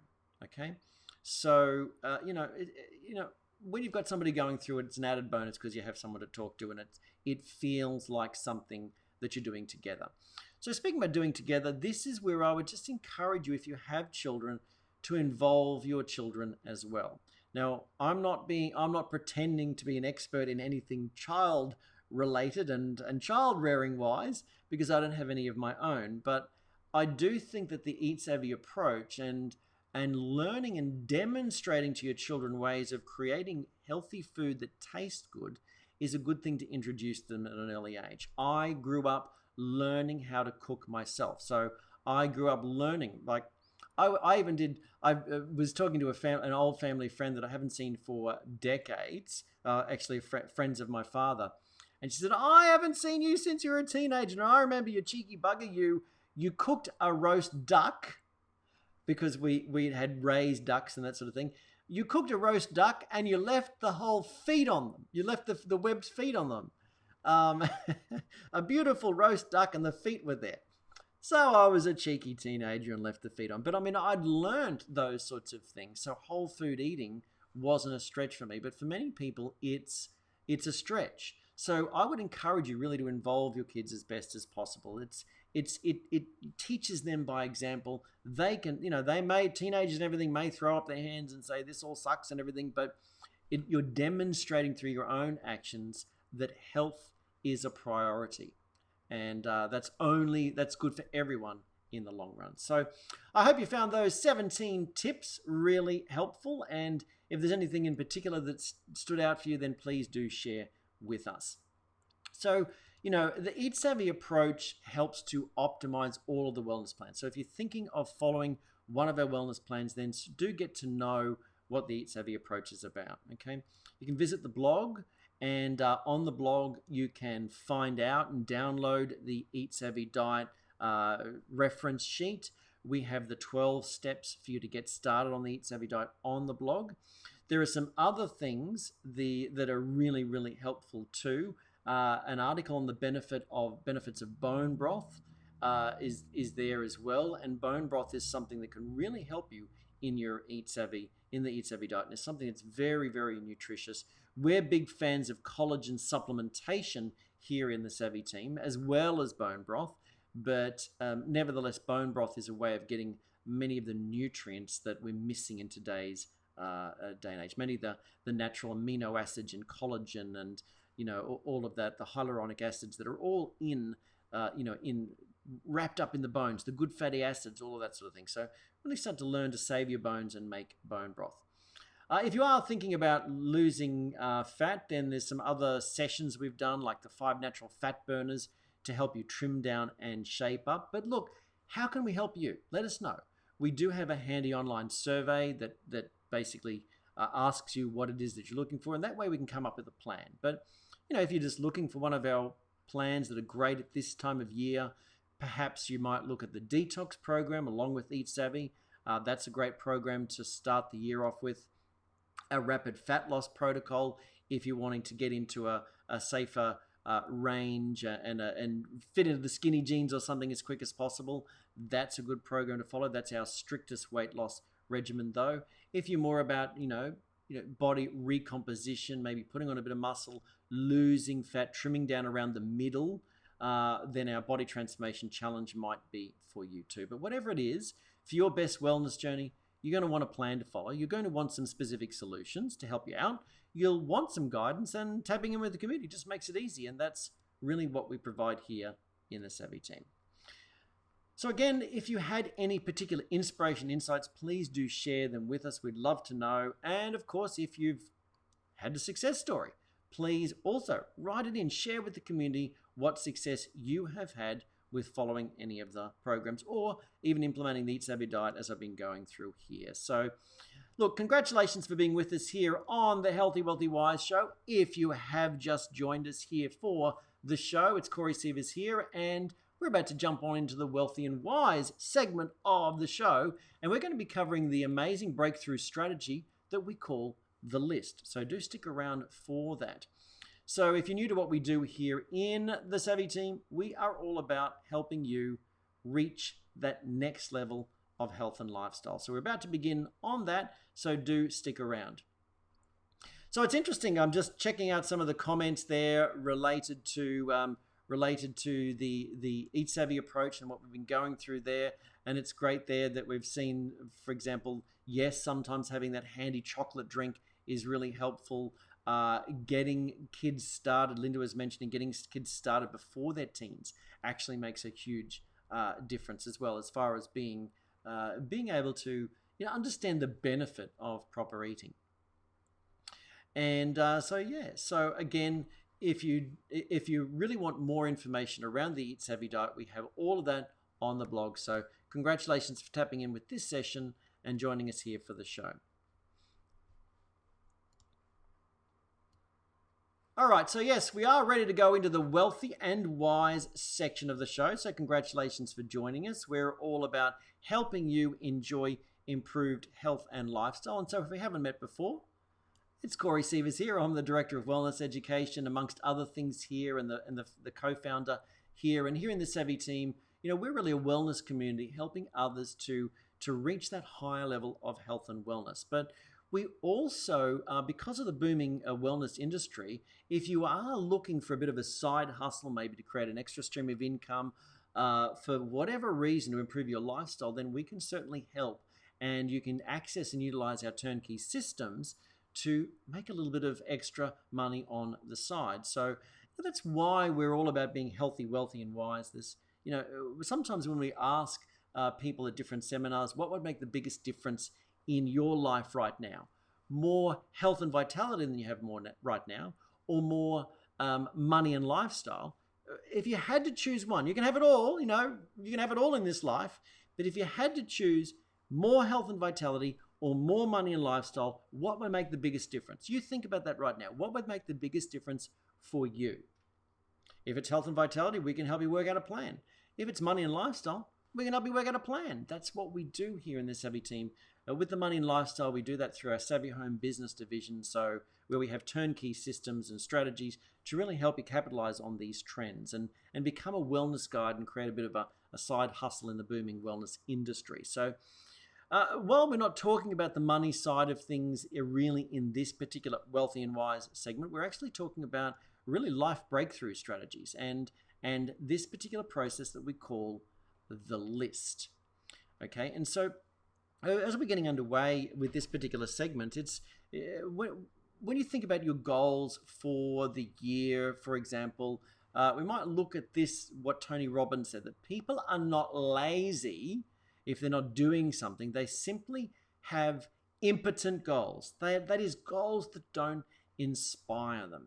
So if you're not, it's the same thing. If it's a wellness goal, if you're wanting to break through in some area of your well-being or whatever, then if you're not taking the action, then it may be that you haven't really got connected with the real reason that you want to make the change. So, changing for, people often want to lose weight, and it's like, oh, it'll be healthy for me if I lose weight.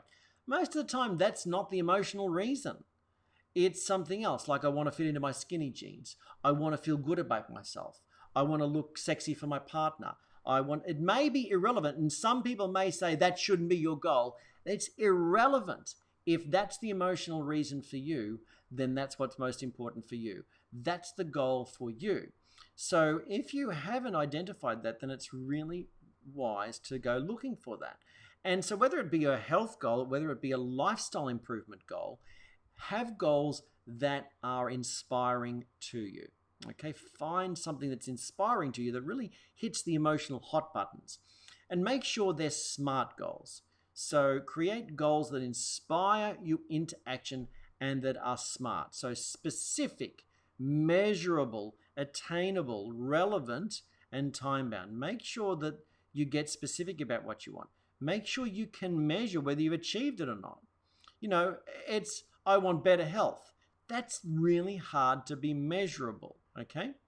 So where you can say, I will follow the Eat Savvy approach for 30 days, for example. Then you're putting in place what we would call a lead measure. You're following it for a specific measurable period of time, hoping for a certain goal. So you'd say, I would like to achieve weight loss and feeling more energetic as a result. So is it attainable? Yes. Is it relevant to your whole lifestyle? Yes. Is it time-bound? Within 30 days, for example, that's a SMART goal. So really, if you're wanting to make changes in your lifestyle, in your life, you really basically need 3 basic ingredients. And really, number one is a dream and a plan. Number one is a dream and a plan. Okay? Number 2 is some excitement and enthusiasm towards it. You got to get excited about it. Okay? And number three is the basic 3 ingredients is some inspired and disciplined action. You've got to be consistent with it. You've got to do it sometimes when you don't even feel like it. So just ask any person who's got fit.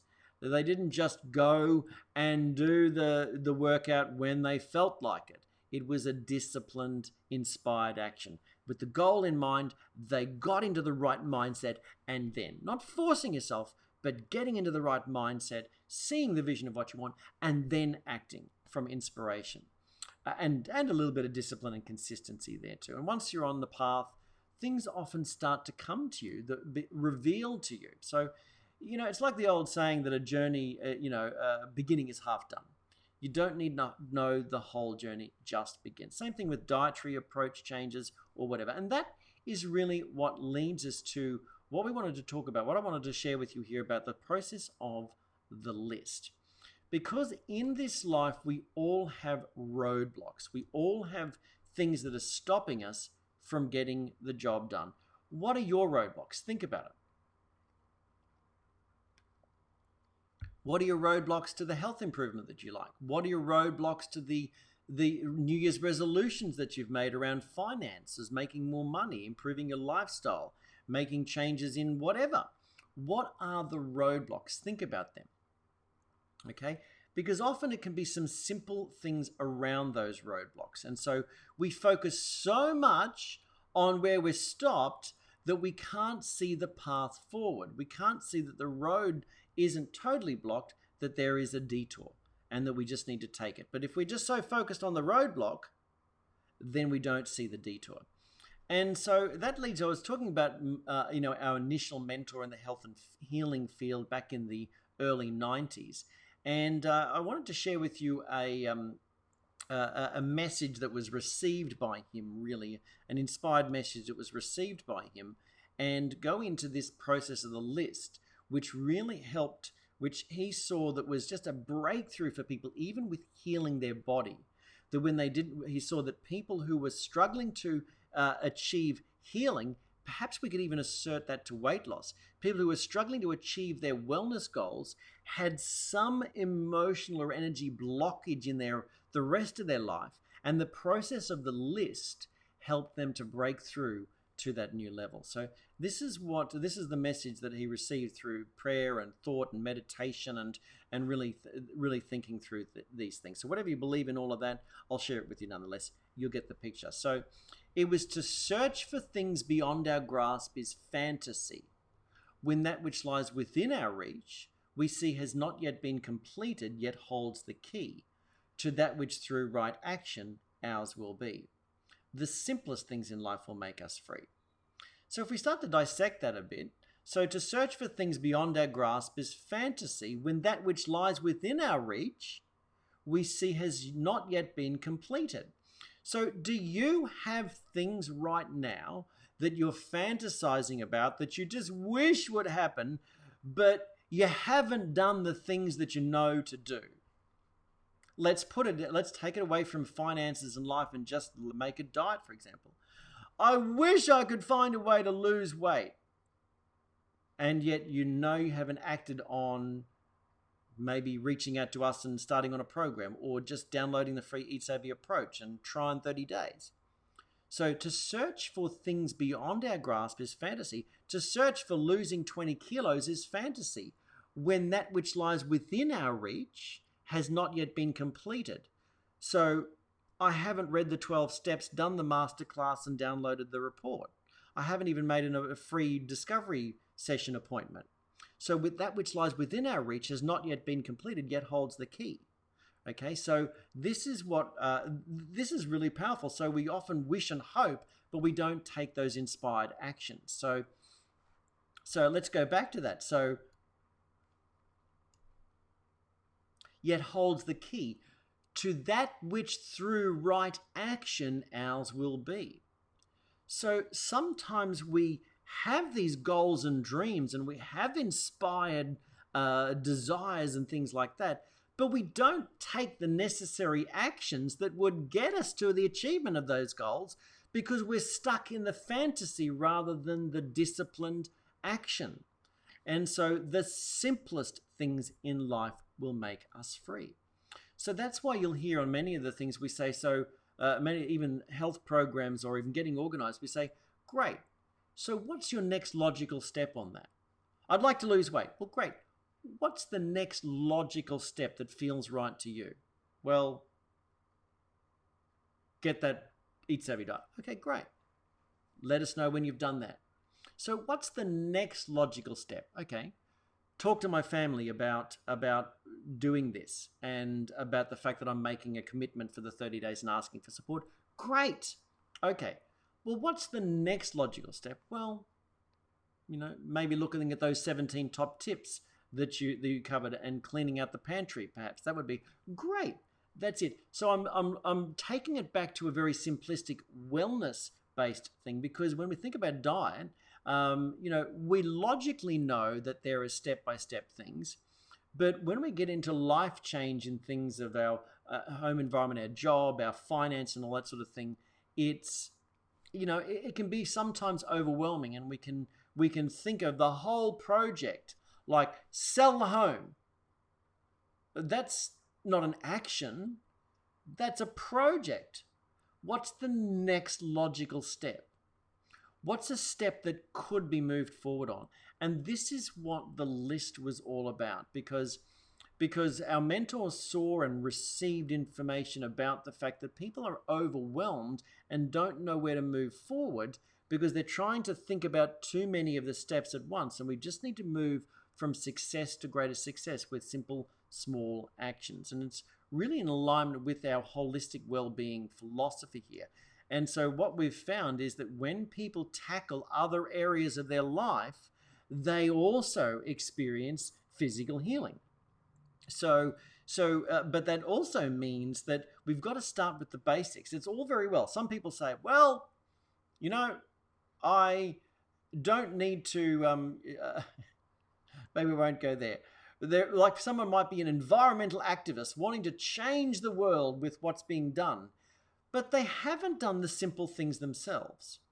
Like, if you're an environmental activist and you hate the wastage in the world, but you're not very good with recycling, then that's searching for something beyond your grasp, when that which lies within your reach, you could take action on.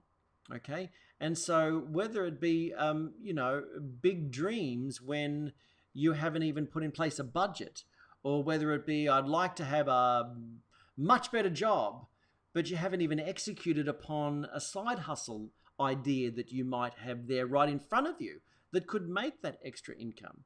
Or you're worried about, how am I going to pay my mortgage down, when you could earn enough on the side to offset your mortgage and not have to pay anything for your mortgage from the money that you're receiving from your current employment. So, sometimes we search for these things and we wish and hope for the things that are way beyond what's possible to take action on. And then that impacts and blocks us in moving forward with everything in our life. And, I'm not a paragon of virtue here, but, I have the things too that have to be dealt with. But, it's interesting that when we look at the nutritional side, if we look at these and we look at the opposite thing here, nutritional, many people think that, I've got to get my mindset right and get motivated before I can really change my diet. Actually, we have found that when you change your diet, change the nutrition, you become more motivated. Actually, by acting on the thing within your reach, other things change in your life. Okay? And so this is what this process of the list is all about. So I want to take you through some of the things that are important to be aware of in terms of this.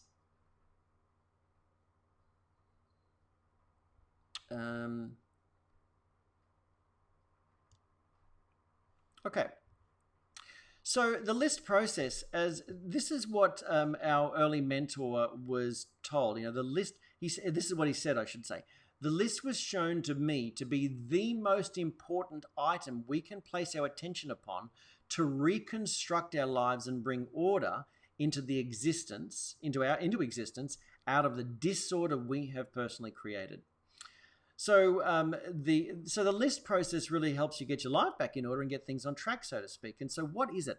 The list is really an ever-changing compilation of your goals, preferably SMART goals, all of your desires that you've not clearly articulated, what you feel are your real responsibilities, number 3, your uncompleted acts, which we all often nowadays have a heap of, and lastly, the areas we need to make amends. So write those 5 down: goals, desires, responsibilities, uncompleted acts, and areas to make amends.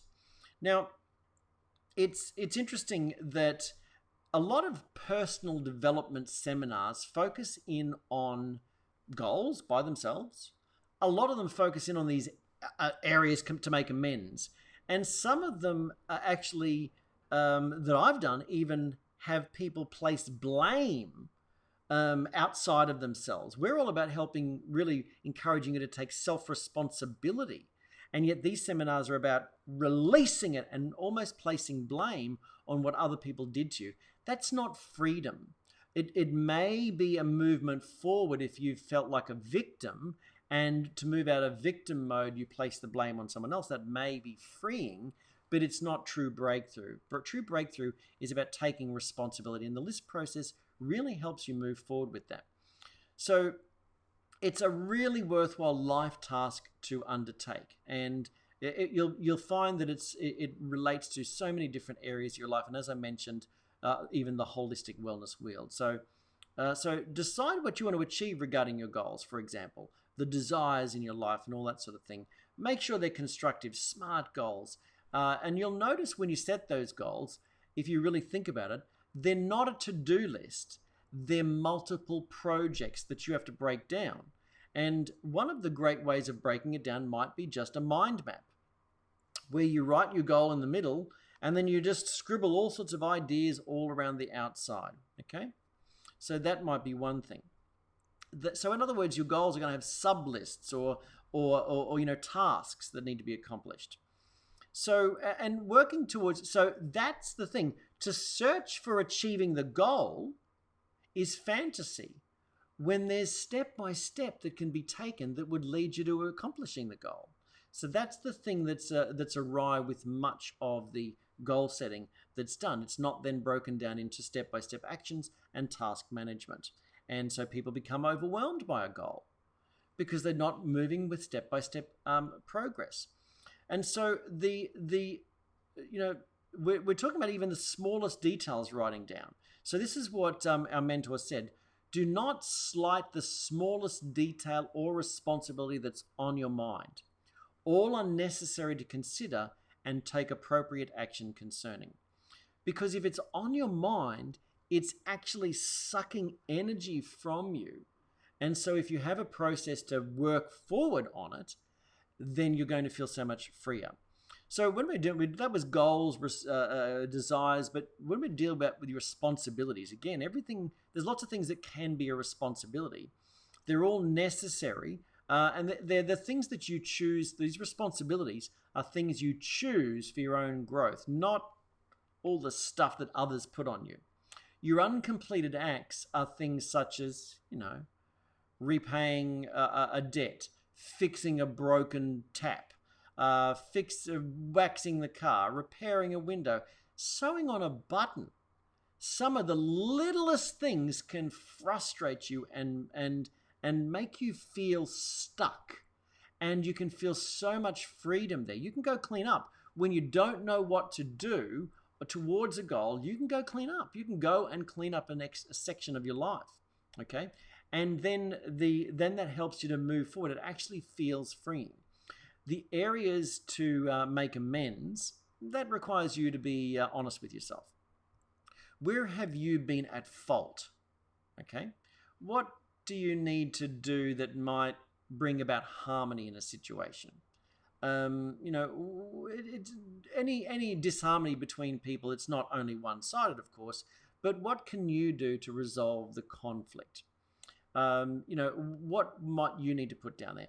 Now, it's interesting, in doing this, so you want to write all of these sorts of things down, write all of the list. And so, when we're dealing with things such as disharmony, that may freak you out and you don't even write it down. You don't no, I just can't deal with that. There's no way I'm going to talk to so-and-so about that issue. That wasn't the process. The process was to write it down, to get it out of your mind, to put it down that I would like to make amends here. Surprising things have happened for many people when they do that.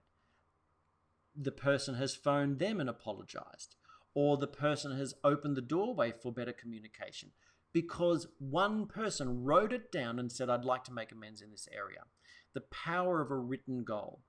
And so if there's no next logical step, so let's say that you wrote down, make amends with so-and-so, and there was no logical step when you thought about, what's the next logical step? I can't do it. That's okay. You wrote it down. That was the logical step. What you can do is a process called Ho'oponopono. Now, this might be what we call HLW for you, high level weird, but it's really powerful as we're beginning the year and you're thinking about making changes in your life in some way to break through, to really go through into freedom. Now, the process of Ho'oponopono was originally, it's a Hawaiian tradition, really something that was about like making amends. And it was about sort of almost like argument counseling in a group therapy type of situation. Conflict resolution was the words I was looking for. And, the Ho'oponopono 2.0, we could say, was more about dealing with things internally, understanding that we're all connected by way of all sorts of different things that I won't go into, that are even further high-level weird. But Dr. Hugh Len was an amazing practitioner he was a psychologist working at a state hospital in Hawaii. And he used the process of Ho'oponopono to actually clear out a psych ward. Now, this was a ward that was so freaky that people didn't want to work there. It was bad. These were the worst criminals and all that sort of thing, and criminally insane. It was a nasty place. People did not, staff turnover was huge. No one really wanted to work there. And in comes this weird and wacky psychologist who didn't even see the patients. What he did was he did what he called it was a process on himself of Ho'oponopono. He would get their charts. He would think about them. He was all mental process. And he would go through a process of forgiveness and cleansing within himself with the belief that we're all connected. So he would say, for example, whatever it is in. So if you looked at a chart and the person, it just made him feel sick about the atrocities and the nasty things that this person did, he would just imagine the process and he would just sort of go through, whatever it is in me that's showing up, since we're all connected, that's showing up as this feeling of sickness over the things that so-and-so has done, whatever it is showing up for me as sickness regarding this, I'm sorry, please forgive me, thank you, I love you. And it was a bit of a mantra that was about like a petition to the universe that I'm sorry for these things that I didn't do, but the fact that I'm connected to everything, taking self-responsibility. I feel sick about this, whatever it is in me that's showing up as sickness over what this person did. I'm sorry, please forgive me, thank you, I love you. I'm responsible, I'm sorry, please forgive me, thank you, I love you. That's what he did. And he cleared the psych ward. Yes, it happened. So that's the thing. If you have areas to make amends, you don't even physically need to deal with it. The next logical step would be whatever it is in me that is showing up as conflict between me and so-and-so, I'm sorry, please forgive me, thank you, I love you. That's the process. We dealt with this in other personal growth events and everything about the actual process of Ho'oponopono and those specific statements and why they work and all that sort of thing. But nevertheless, and we actually do have a PDF version of a book that covers much of that, so you can reach out to us if that is of interest to you. But again, you don't even have to ring the person up and tackle it. People have put it down and the other person has rung up and apologized. So again, with any of these things, any of these 5 things, the question is, what's my next logical step? Now it's time to begin and get these things down. So whether you get pages of paper out or text edit documents on your laptop, or you're already an organizing genius and you just get into your planning system and write out a project or whatever regarding these sorts of things, Don't complicate it. Just get a piece of paper out if that's easy for you, and write down your goals, write down your desires, write down your responsibilities, write down what you feel are all your uncompleted acts, write down the areas you need to make amends. Now we've got to start to look at all of these things that come up, and what the goal is to find a way of sorting them. So much, this is why task management systems, if you're good with them, are very good, because they can sort into priorities and ease and all that sort of thing. The goal with this process is to look at what's the easiest thing on that entire list to get done. And if that means that your whole list, you think, well, what a useless idea this is. Sewing on a button is not going to help me to achieve my goal. Well, yes, it does, because you actually feel like you're moving forward, and it actually develops a momentum and a freedom in and of itself. So you sew on that button, you feel successful. You then wax the car, you feel successful. You have a phone conversation with Mary and clear the air. You feel like you're moving from greater success to greater success, and the momentum builds, and you start to feel like you can do anything. So it's okay to feel that this is hard. We admit that this is hard, but it's the hard is where the breakthrough happens, okay?